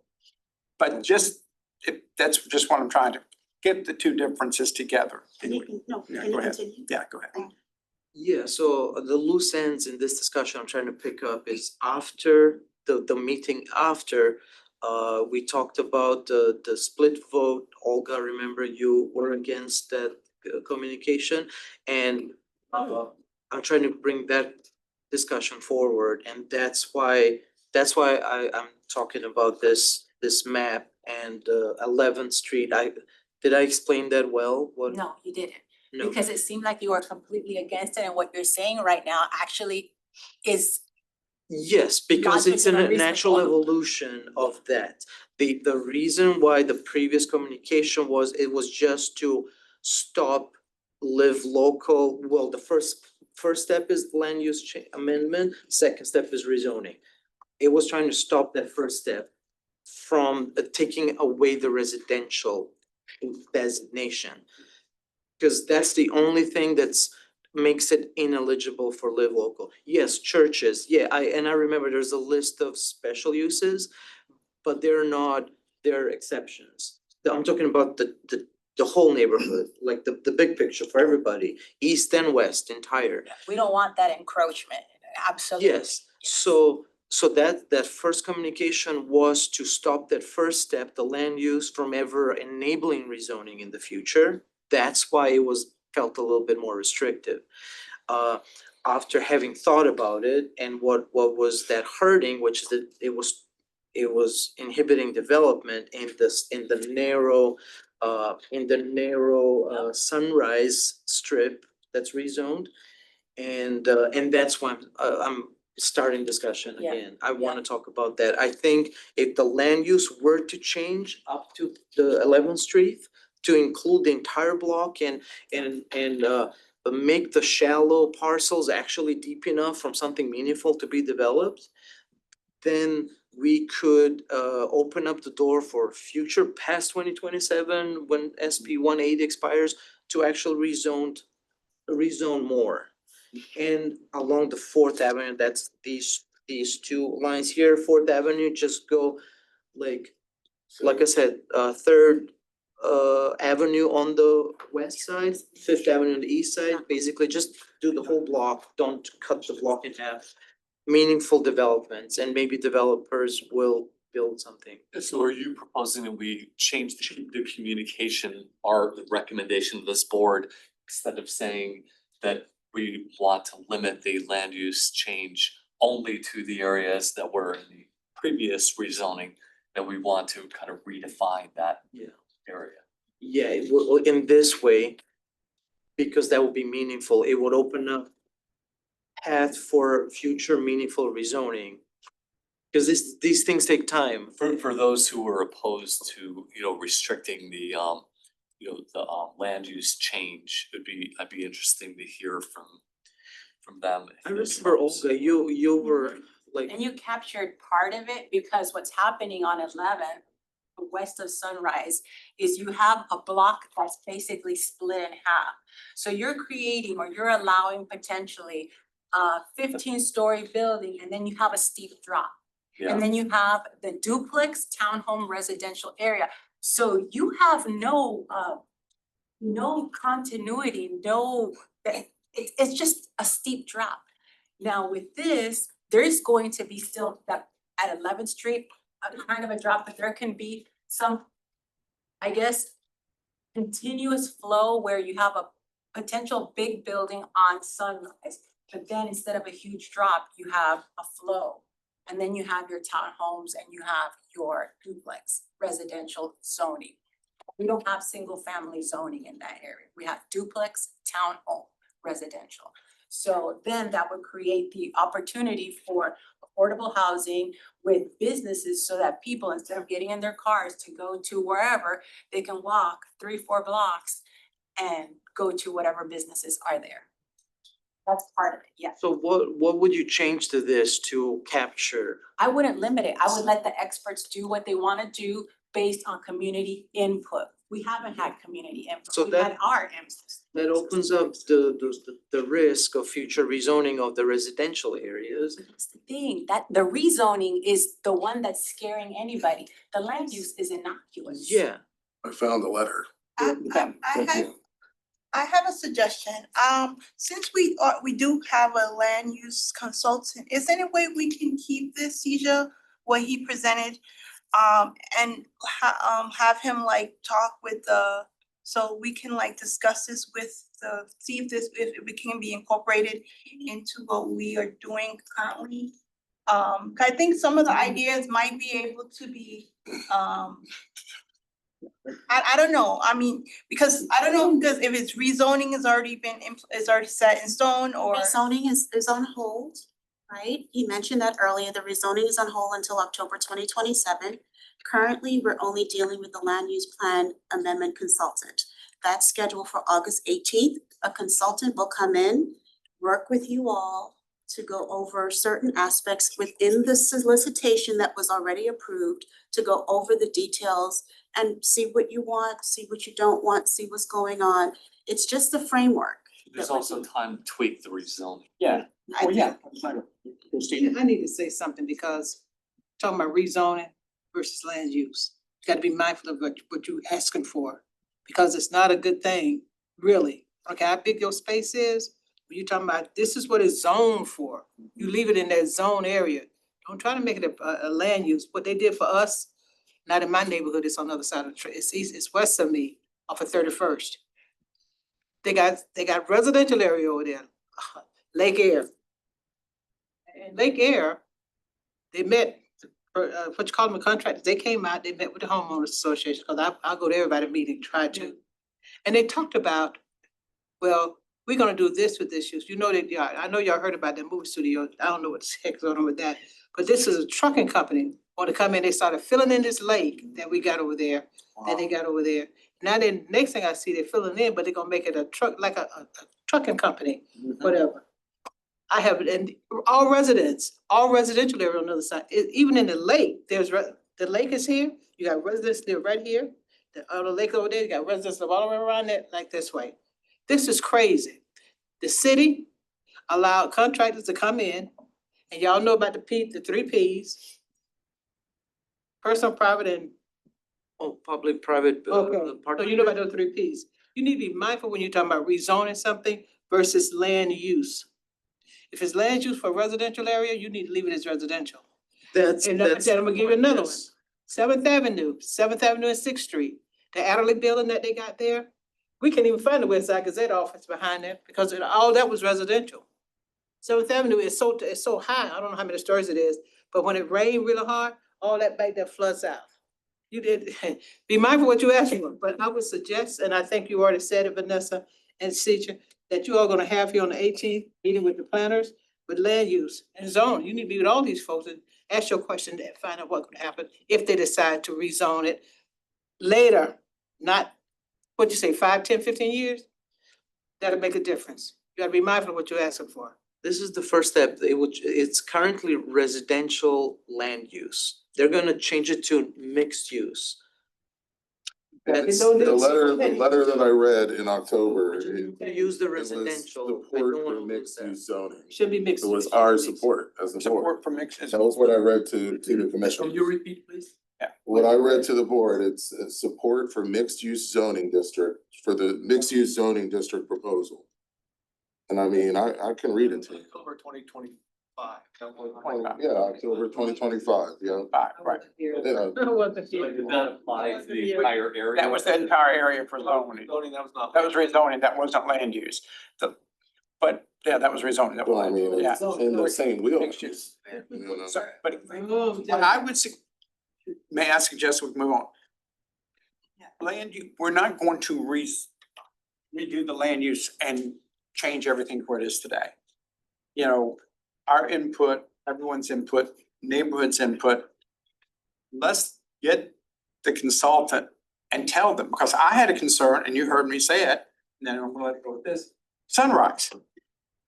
You can't do a dang thing on 11th. Unless they work together with 11th Sunrise. It's not deep enough.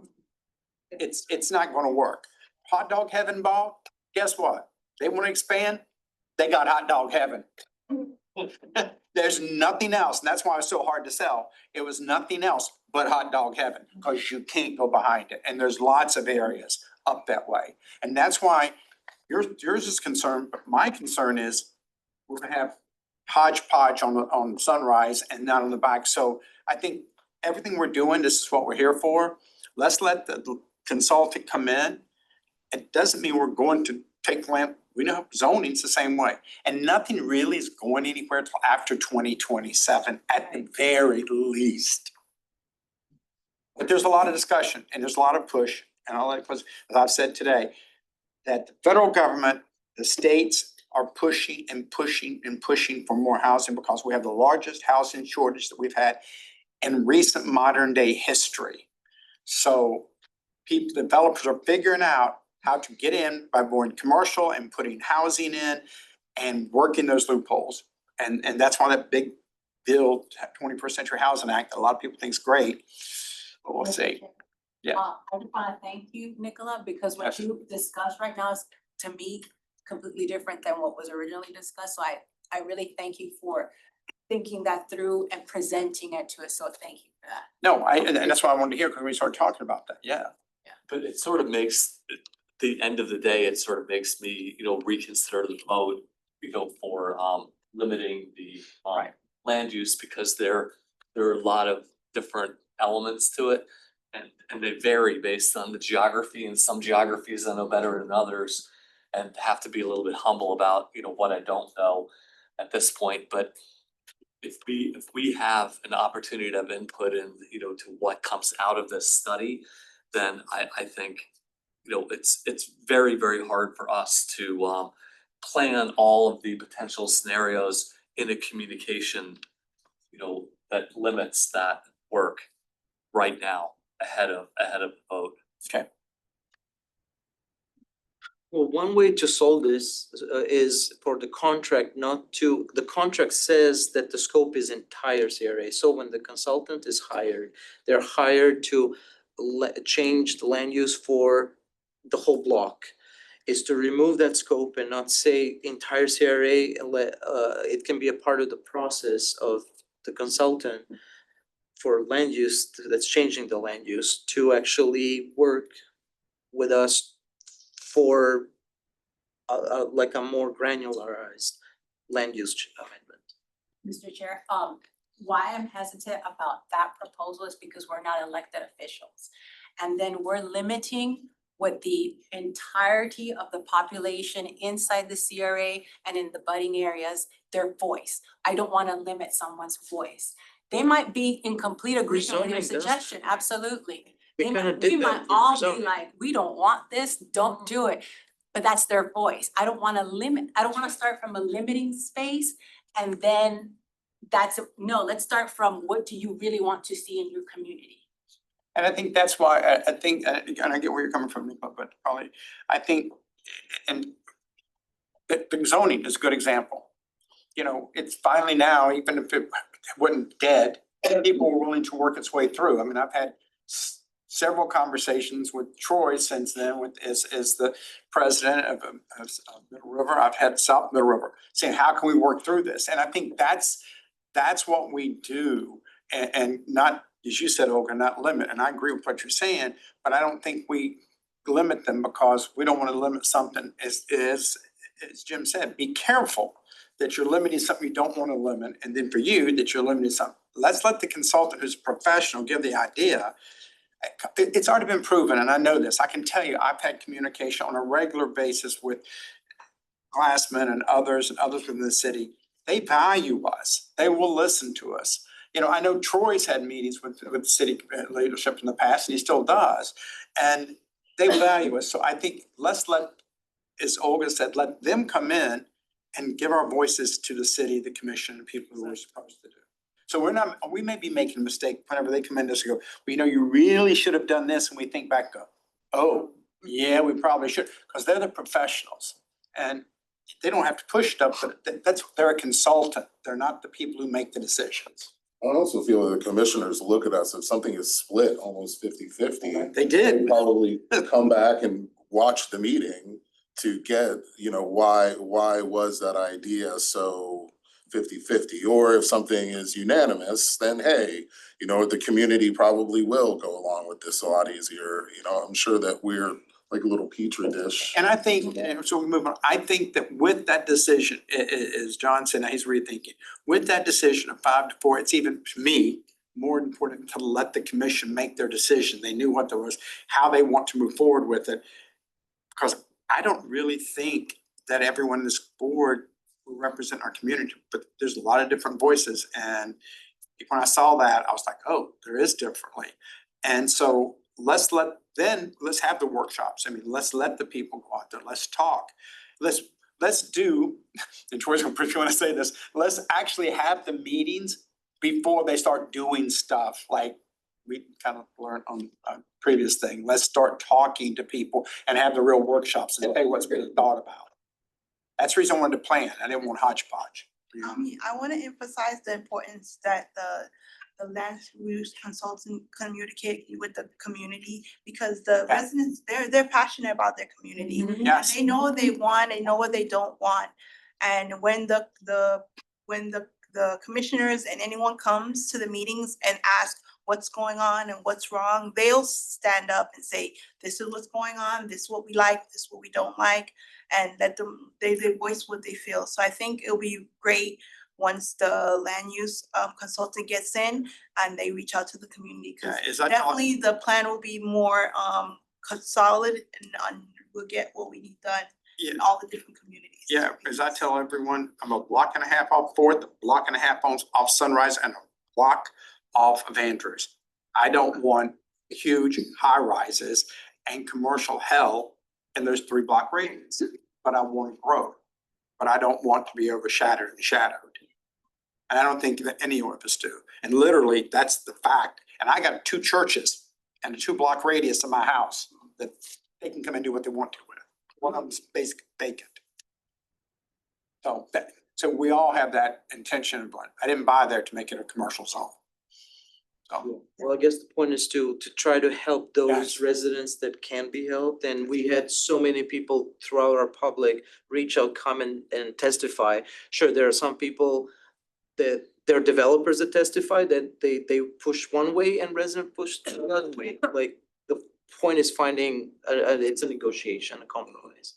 And save what can be saved. That's what I stand on the resident side. That's what I'm trying to push, but I'm trying to be meaningful about it. and I guess last thing we'll say, remind you, I heard you say something, John, unless you take a vote, you can't change your communication to the city that you made 2 months ago. That was to limit land use to just the zoning area. So I just want everyone to understand that. That was this board, I wasn't here, I was communication. So someone could, in theory, make a motion to withdraw that communication. I mean, You could.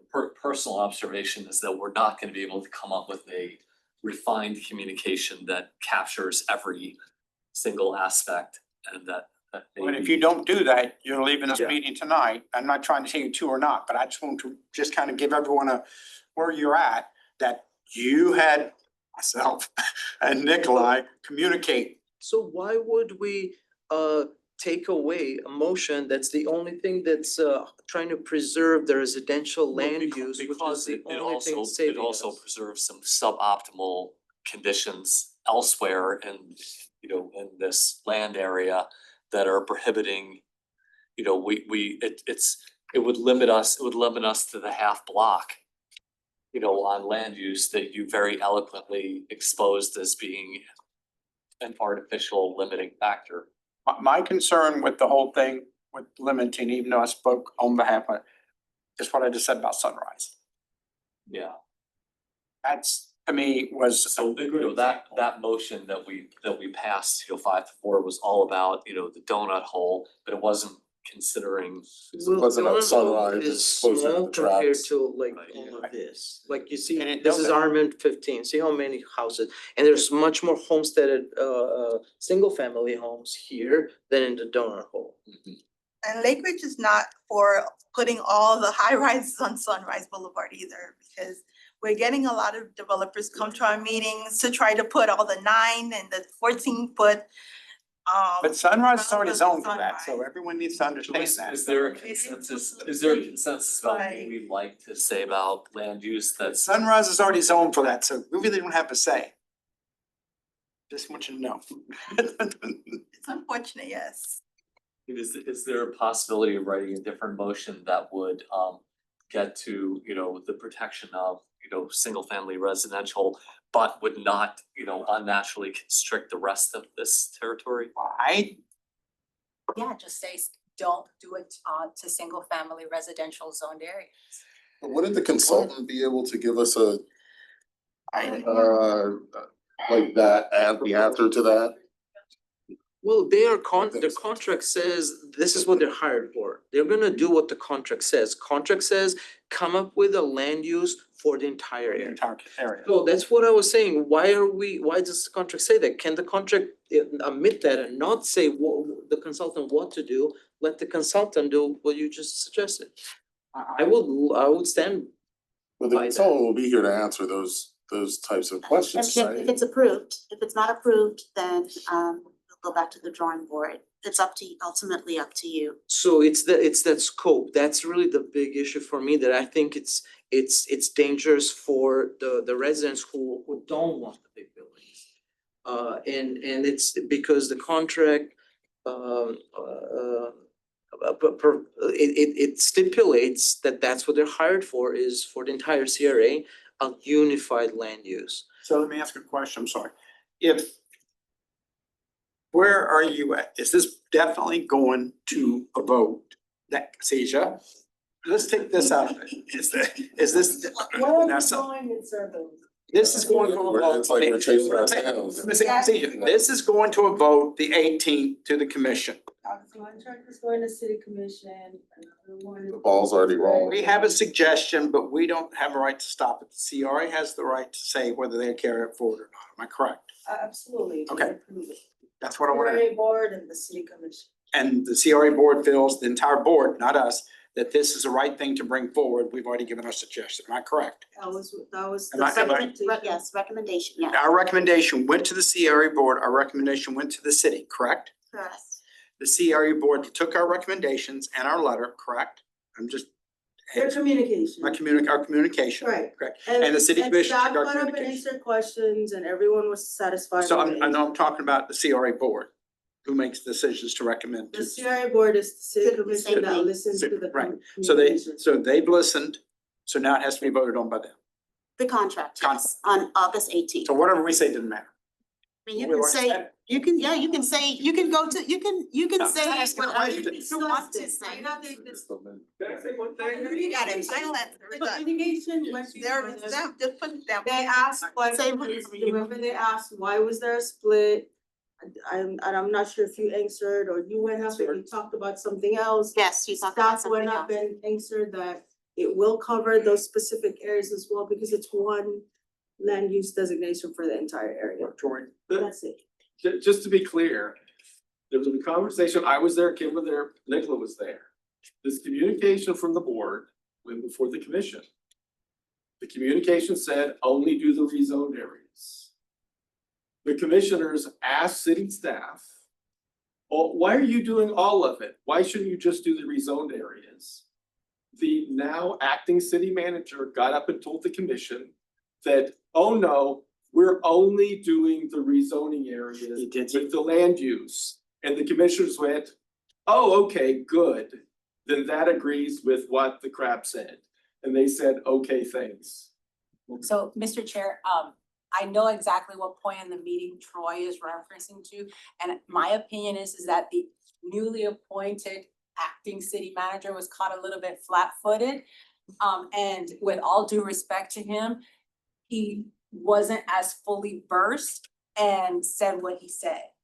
Okay, let her finish. Because the way that Jim explained it, it's better to have, for the approving agencies, it's better to have one cohesive plan. well, let's just say this, Jim has already said, pretty much, I may say Vanessa. If you do it in breakup sessions, it ain't gonna get approved. He did not say that. He it's said hard. it's gonna be very hard and most agencies aren't gonna wanna look at it, is what he said.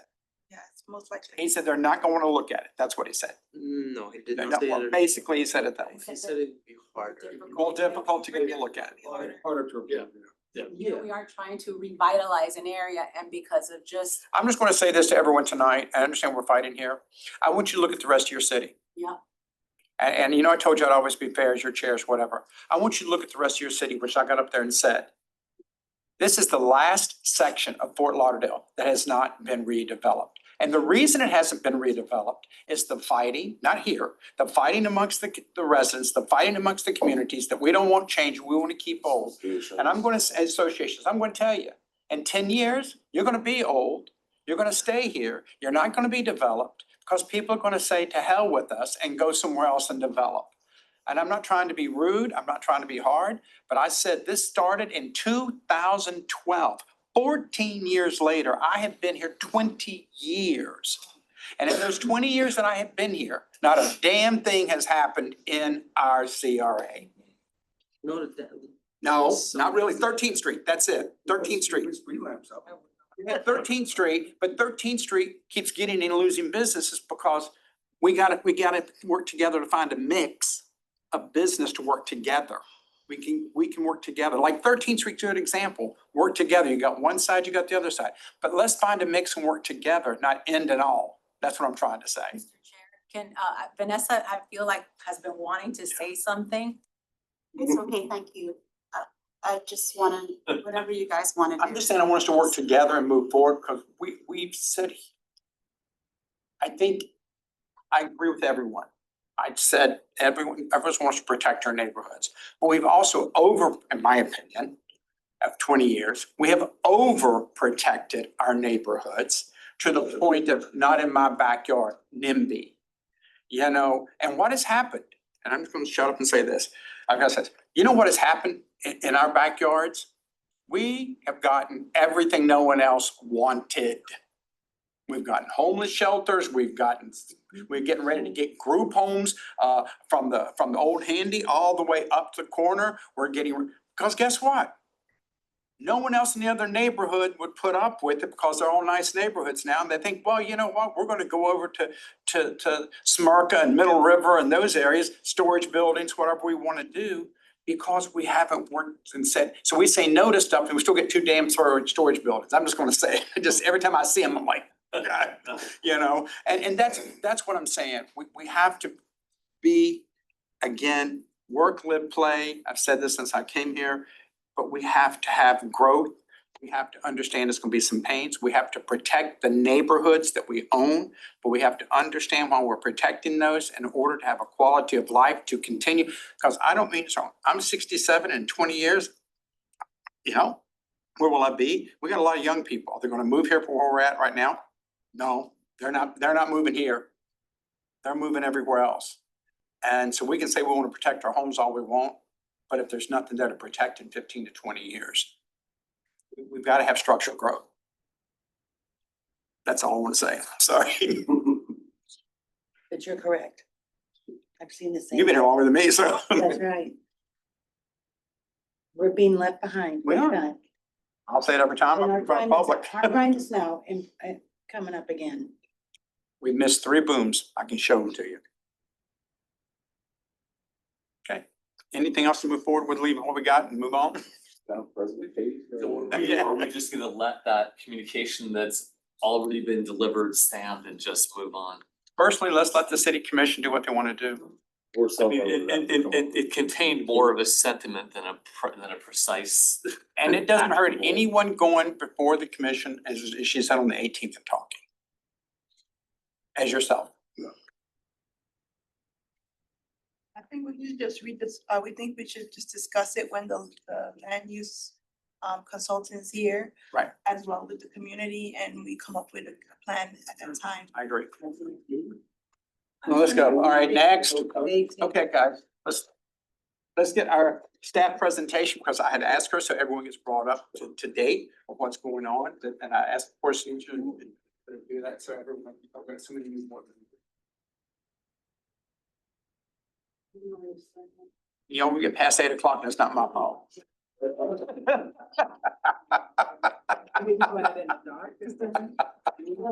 Getting dark out there. I know, right? That's okay, we have daylight savings time forever. Everyone.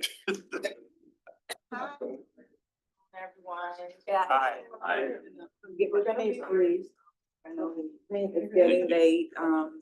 My name is Janelle and I work for the Fort Lauderdale CRA on the Northwest Progressive Heights portion, but I'm here today on behalf of the overall agency to introduce myself.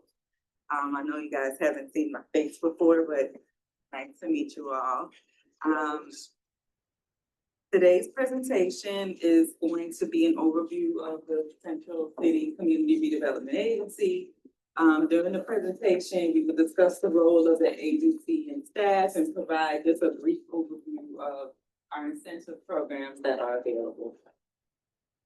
I'm not gonna delve into deep, but just to kind of give you all an overview. Area, established in 2012 under Chapter 163 of the Florida statutes. Its primary purpose is to eliminate and prevent blighted conditions while encouraging redevelopment and economic investment within the area. As you all know, we're funded through tax increment financing revenue generated within the Central City area and is contributed by the city of Fort Lauderdale. As property values increase within the district, a portion of additional property tax revenue is then reinvested into redevelopment projects and programs within the CRA boundary.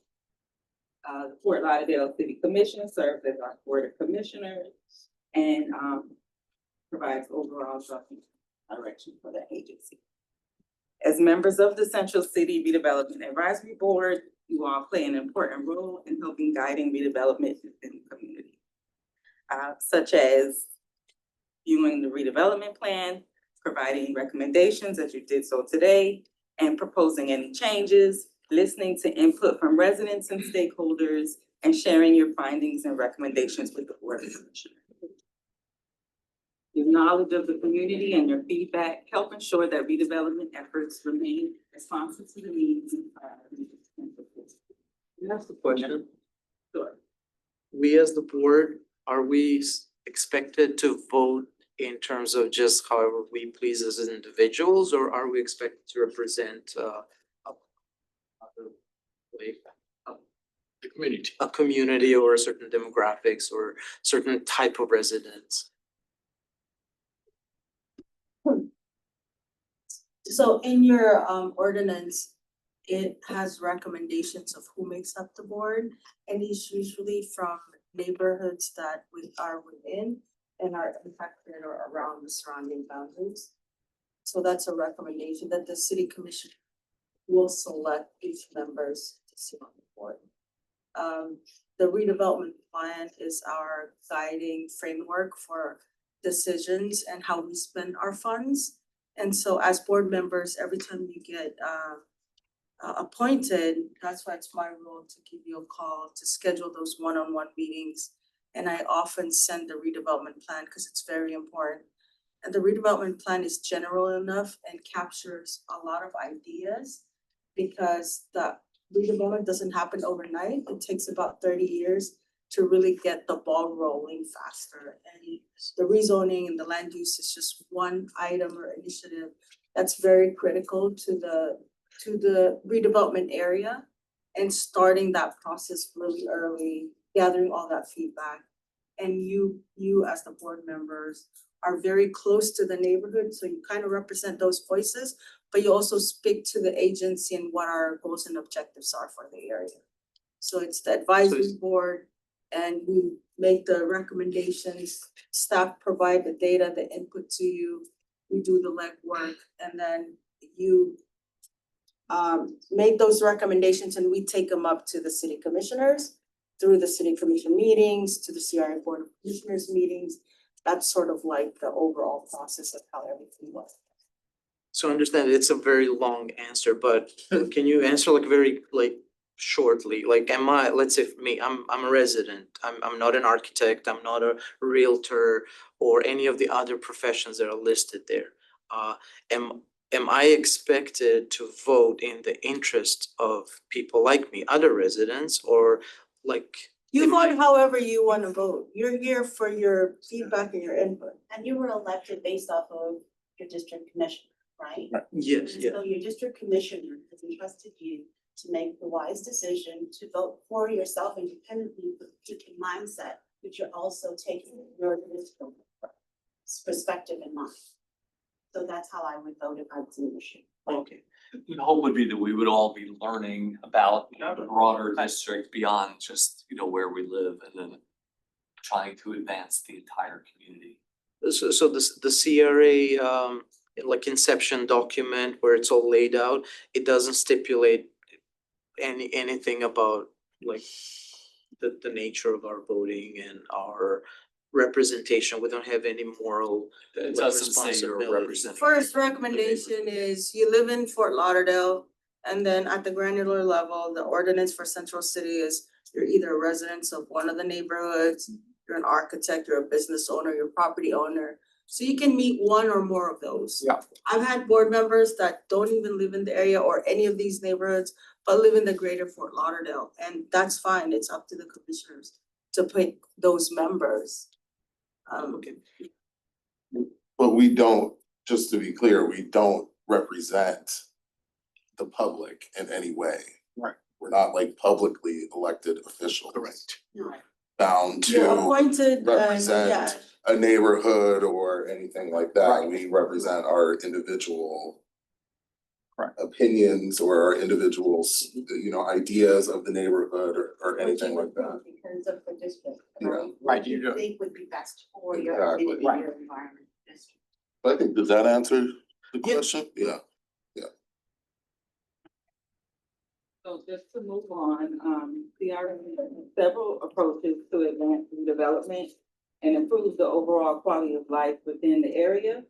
This includes supporting rehabilitation and redevelopment of existing properties and investing in infrastructure, public spaces, and neighborhood improvements.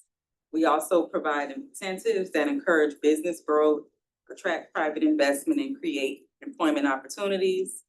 Another important priority is supporting housing improvements and the creation of affordable housing, mixed-use development, and transit-oriented development.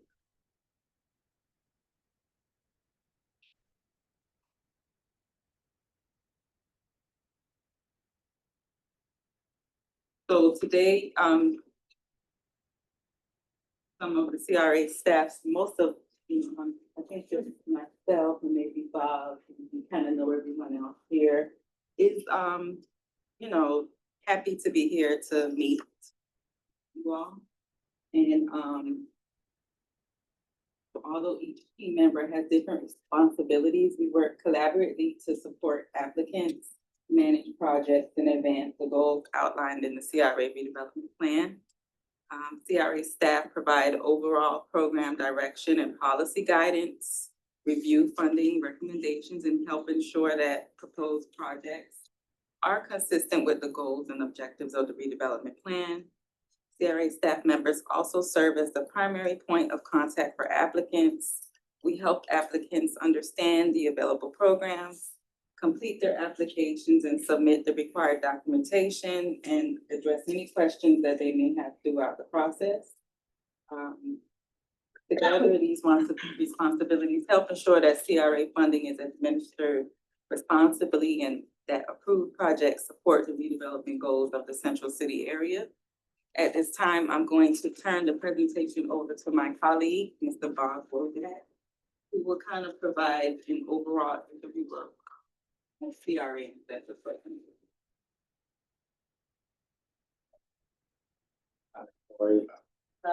Hello, Hi. I'm Bob Jack, CRA Housing and Economic Development Manager. I've spent most of my career actually working in the Northwest CRA and involved in the creation of the CRA and every program, every project, every incentive. Everything that's gone up in that area, I've had been involved with. All of it on the cities right now. So, and of course, I'm not sure you realize we were about to sunset in November. And the units from going from having 11.5 mills with taxing authorities to just 1/2 of the city's millage. They allowed us to continue to exist for another 10 years, 2-year reviews. So we went from being able to bring in $200 million development projects by giving them $10 million to down to having about $3 million worth of incentive money annually. Wow. Wow. So I'm starting to get some involvement in Central City, and at one time I actually managed in Central City. So the programs really haven't changed very much over the years. They started out, when the CRA was just created. Actually, when the CRA was just created, it was actually borrowing. And we have two different bond issues that we paid back over the years to get money in the coffers, so we just. Well, we have 5 programs that supports commercial mixed-use projects. Same programs that are still operating within the Northwest Progressive Life CRA. Non-residential facade program, the property business improvement program, the streetscape enhancement program, development incentive program, and the property tax reimbursement. First 3 programs are approved as forgivable loan programs. They're specifically forgivable loan programs because just like you're talking about zoning, developers come into the area, they want assurances. And that's what brings them in. That what you're offering is what you're offering. And the offer isn't going to change. And you may not be able to get the funds for other reasons, but the program's not going to change in front of you. So the DIP program, however, it doesn't have to be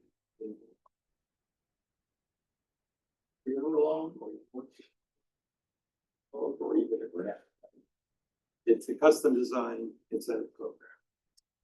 So the non-residential facade program can fund all exterior improvements on site, such as windows, doors, signage, landscaping, parking, and soft costs, including architectural.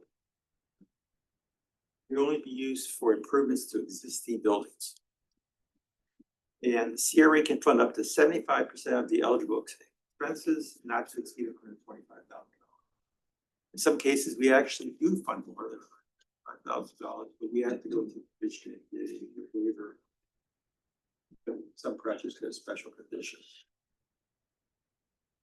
Unless the CRA is in a focus area, the focus area has special provisions that allow the CRA to fund up to 100% of the first $75,000 under this facade program, and an additional 5% applicant contribution for funding up to $125,000. Then there's the property business improvement program. They fund both interior or exterior improvements on site, including soft costs, and also for such items as commercial kitchens, which is designed to offset the large expenses to create commercial kitchens to encourage restaurants development. That includes equipment, permanent equipment. This program can be used for both existing buildings or the construction. The CRA can fund up to 75% of the whole. In the focus area, it can be used to fund up to 90% of the eligible improvements. That's what 60. Then there's the streetscape enhancement program. It provides funding for only work in the public right of way. Only right of way have to be within the right of way. Such as sidewalks, driveways, landscaping, street lights, street research. CRA can fund up to 75% of eligible expenses not to exceed $500,000 and up to 90% expenses in focus areas not to exceed $500,000. The development incentive program is for projects where minimum developer investment is $5 million. Now, sometimes that creates a problem for us because there's this gap between projects that qualify for the property and business improvement program. But the money there is not really enough to provide for projects, say that's $4 million project. So sometimes we also do have to go back to the board and get a waiver. We've actually done that for a number of projects in the Northwest CRA, where we made them eligible for a good program with commission approval. So we could actually provide a for them that would exceed the limits of the what they would normally use. property business improvement or besides. So this program has a minimum developer investment of 5 million. The project has to create a significant economic engine by creating jobs, providing affordable housing, or delivering other community benefits. The key here is community benefits. Every project that comes to us, especially the DIP program, has to identify the community benefits. If they don't come up with community benefits, we tell them what the community benefits need to be and see if they're willing to go along with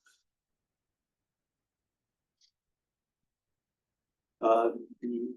They're primarily used for large mixed-use development projects in the CRA and must provide not less than $1 per dollar match of CRA funding. Then there's a property tax reimbursement program. This program has not been used very much. I'm not sure if it'll actually be used very much in Central City because it really relies on bringing in enough reimbursement to make it worth its while. You guys are only dealing with the city tax increment, which is like 4.1 mils. So when we were Northwest, we were getting 11.5 mils. So that's $4.11 per $1,000 of taxable value. So even on a $100 million project, if you're getting back the increase in that we paid for the increase in valuation of the property from the improvements that were made, it's only 4 mils per $1,000. It's not that kind of an incentive that's going to drag somebody in, right? Yeah.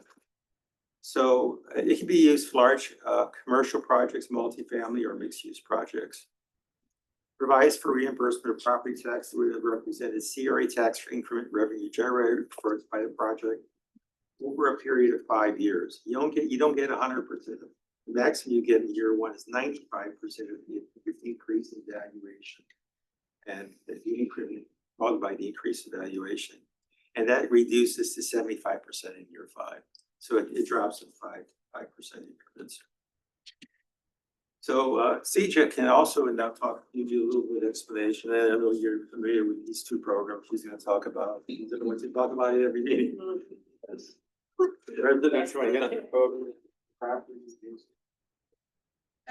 You're familiar with the residential enhancement program in your backup.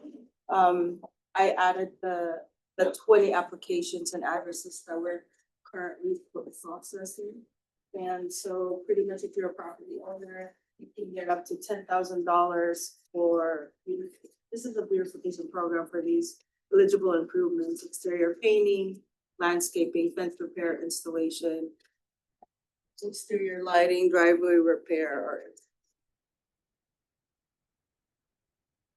The other program that we recently approved is the safety initiative for business corridors, the property safety enhancement program. This is for businesses. You're familiar with this, right? It's also up to 10,000. We're working with the police department to do assessments. The police department will make recommendations on safety improvements, and it's up to the property owner to select what they want to pay for, because it's a really. Has that one gone live yet? Yes, it's open. We don't have any applications at this time, but I'm planning on doing like a walkthrough through the business corridors and just pass out flyers. Are you gonna do the little sign things? Like yard signs? No. I could do that. Did I do signs for the program? Oh, you mean like once they get the funding? No, the signs that were on the main roads, Those are for the. is that what you're talking about? Yeah, advertise the program, with it being so new. Or a door knocker would be good, yeah.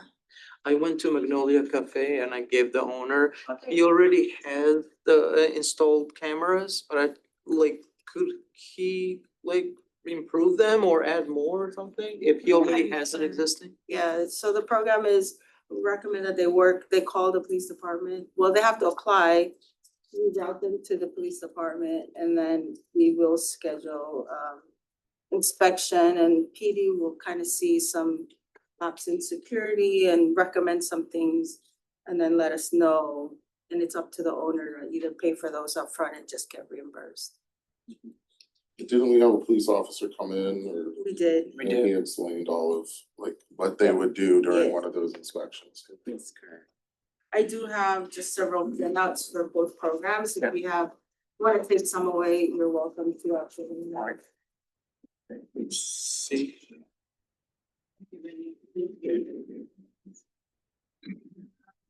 You just wanna kind of use that, if you already know, and Tanya. Hello. Hi. My name is Lizette Torres. I'm a senior administrative assistant. I'm a liaison for the Northwest Progressive Advisory Board. Along with the assistant CJ with the residential enhancement program and other internal operations through the CRA. Nice to meet you. Nice to Okay. meet you. Hello, my name is Tanya Bailey Watson, senior admin assistant.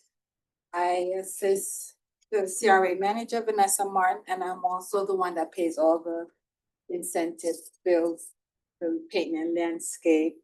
I've seen names, all good. So I'm the one that process all the payment. Money late. Oh, nice. Yeah. I did, I had a question. So the property tax reimbursement program that was, I don't remember hearing about it in our CRA. So I guess my question is like, why not? And like, would that be something we would consider? It is one of the, we adopted all the. programs. We adopted it, but we haven't. You guys adopted all the same programs that the Northwest Facility adopted, that's why it's there. There were a couple I saw that. Only the The other one. very small, so they were Yeah, able to. you only get- We can't. You only get We the city can't get- millage. Yeah, we haven't Sir? done. You only get the city millage, which is a little over Yeah, 4 yeah, mills. yeah. And so the portion that the developer would receive, value, the added value from the development. That increment that's created, by the tax that get otherwise comes to the CRA, you get 95% of that first year and then it drops down. But in terms of the total property tax bill, what percentage is it? Like, Well, it's, the total tax village for the city, or run it for the city, on your tax bill is around 20. So you get over 4 mills in incentives. So it's around 1/5 of the, potentially around 1/5 of the total property tax. Just to put it in context. So I don't anticipate seeing many developers turning to that. Especially the developers. That's my The question. developers that come in and say, go for the DIP program, they can't just now pick and choose the other programs. The DIP program is what they get. So part of the DIP is saying, I'd like to get a significant amount of streetscape work improvements, the road improvements done. Sometimes it also depends on whether we have any funds. Someone comes in with a very big project, in the past, that was all we would be able to offer. Because we didn't have, millions of dollars to hand out, right? So getting the tax increment was sufficient. We brought in a big hotel in the CRA. A dual branded hotel, just by using the tax increment program and the streetscape program. And the reality is when the CRA, the Northwest CRA was created, almost every new project that was being developed in Flagler Village, which was the ground zero for redevelopment, received about $500,000 in streetscape funding. And that may not sound like a lot of money on these big projects, but when developers were looking for some place to hang their hats, they would say, well, should I go to Pompano? Maybe should I go to Delray? Should I do my project in Delray? How about, any of these small communities? They all have CRAs. They knew that if they came to the Fort Lauderdale CRA and they wanted to do a project, they're virtually guaranteed they're going to get at least $500,000 for the streetscape. And that wasn't part of their capital stack. It was a signing bonus, Yeah. Thank you. Okay. I'll be short. Thank you so much for listening and being here. My name is Vanessa Martin. I'm the CRA manager now. You most know me as the budget person. You called me and know Troy often calls me the budget person. I just wanted to let you know that my goal and vision moving forward is just to provide accountability and transparency, integrity. I know that word is very important to me. So coming in, I just want you all to feel free to know that we have a staff of 8. 2 are missing today, but we have a team that goes out and inspects properties. And we're doing our best to try to bring forward to you a better CRA. So I think that that's the goal. And I just wanted you to meet the team, to know that we support CJ, we stand behind her. I know oftentimes you saw her standing alone, but I wanted to bring the team to show that we do support her in every capacity and we do stand behind her. So as we move forward, we're looking to improve coordination. We want to streamline our timelines, of course. I know that's a big thing because things took so long to get where they are. But I am working hard to make sure we condense those timelines the best way we can. And I want to ensure that the project milestones and deliverables are completed efficiently. So if you got anything from today, I hope you got those few words, and I hope we move forward in a very optimistic, positive way, and we can build Central City in the neighborhood that you want. Yeah.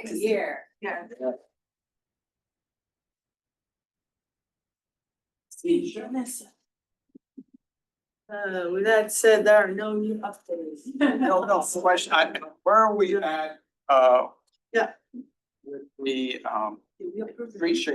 streetscape consultant? Yeah. Where are we at with the streetscape consultant? Capital Improvement Master Plan? Yep. Contract routed for execution. We're still in this phase. I haven't even, so once the contract is We're still, fully executed. and we did discuss, I know you were discussing with her about what we talked about. We wanted to consultant for our master plan and. We feel good with Do you remember she came to the commission meeting? And she was there all day. We thought we were gonna have an evening meeting, but we didn't. We've talked, so she's aware, she's eager to meet everyone to talk about the scope, what she's gonna do, and take some feedback from you all, but the contract's not signed already, so we had agreed if it was signed, bring her today. It hasn't, so that's why she's not. Okay. In your backup that we sent by email, Art of Tea and Call of Africa were switched. It's Call of Africa that's completed, not Art of Tea. So Tanya was very gracious to point that out to me, so changed it. So Call of Africa is finished. You've seen the building. It looks really nice outside. We're processing their last reimbursement. Working with Art of Tea, the construction is in progress. We still have to submit a request to have their construction sign built. So we can just say funded by the CRA. Homes Inc., that's still in progress, administrative approval. They're working with legal on the paperwork. Residential enhancement, the next page, again, there's the 20 applicants that we are currently processing. And the ZEF is very thorough and on top of that program to help me. Before you continue, Yes. for the resident enhancement, I remember we was discussing in the last meeting of increasing the amount. Are we gonna table that until October 1st? When we do the budget? I think we said was for the next budget. We're talking about increasing the funds available. So we are projected to have approximately $200,000 allocated for 2027, which starts October 1st. Okay, That so. which we had just recently. This current fiscal year, about 150. It's right here. So because it's city funds, I would be, if we don't expand those, I would be able to put those back into 2027. So it'd be 350 if that's what you're looking at. Okay, so 350 first. I'm saying if the 150 is not spent in 2026 where we currently are, then whatever is remaining, I would be able to then put that back in addition to the $200,000. Okay, perfect. And didn't you say there was a bucket we could put money into that would kind of be able to move it around throughout the year or Yeah, something like that? yeah, so the incentives that we just mentioned, Yeah, that's our umbrella. yeah. So we can move those around through a budget So transfer. there is a way during the year that we can fluctuate things. Give more residents an opportunity to get in that program, cause that program went like, it was a hot potato. But it took a while to get. Yeah, it took a while. So, okay. Alright, so Zisha, do we have any realistic timelines on Fourth Street? Just, Yeah, Fourth Street and. the. So number 5 and number 6, Mhm. these are like Yeah. exactly the same, Yep. as in where it's pretty much in the hands of. Well, I see late July's gone. Yeah. I know. I know.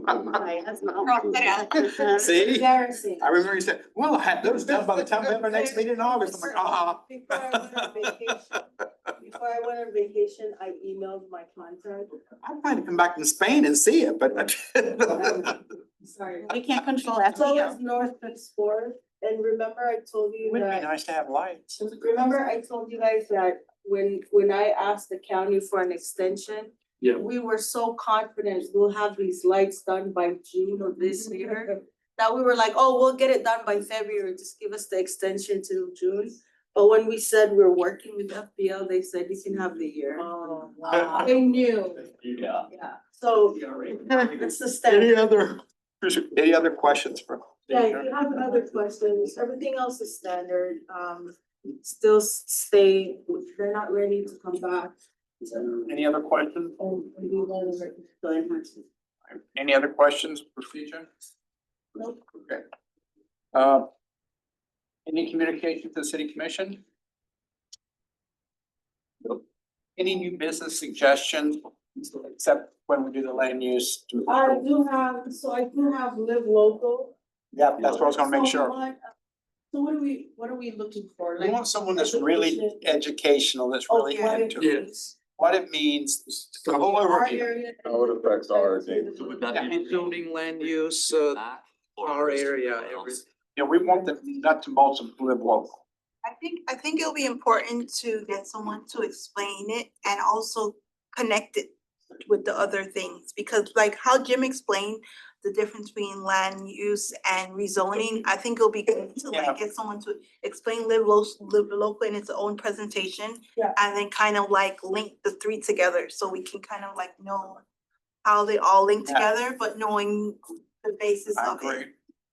So it's important to also cover the churches and any similar use cases existing currently in our CRA. And what really got me was when Jim said if they can acquire residential parcels. Or contiguous That, parcels. or contiguous parcels, like I'm using an example real quick and we'll go, is had they done that with Handy. They got 4 continuous parcels, Handy did to move their stuff off the beach, but if that had been a live local developer, they could have. Of course, I'm sure the $1 million condos across the street. I think they're gonna sit on that. Handy, Yeah, I don't think, I think Handy's gonna, you don't think they're gonna move I it? think they're sitting on that property. That's So might we not have sell it the to a live developer. local, education. It'll be too. Some notes, and then also. When's our next meeting? It's September 7th. Oh, this is really important. City Commission in September might be held on September 2nd, which means we can't have any advisory boards on the same day. So I will take a look at the calendar for the following Wednesday, the next Wednesday. To see, are you guys, do you know your schedule enough that you can Yeah. move it to That that would be better. Wednesday? We do, actually, the 16th. The 16th, please, The second, are you talking about the following? no, September 16th. So That's actually 2 weeks. So you're thinking about September 9? Yeah, September 9th. Or You know what, let me check this room. Ultimately, it depends on where we're gonna meet. And since the CRA is in limbo, we're in transition, we might not have our conference room anymore by September. So I'm gonna check this room for options for the 9th. And 16th, There's I won't be in town, 16th will be better, I won't be in town the A 9th. building being built. Yeah, Do about so we 16th, we are I'll going be through a in town. process of getting the build out. We did get the architectural drawings. So we're in the process of doing a build out, and as you know, in any construction, we have to go through procurement. So that's where we are.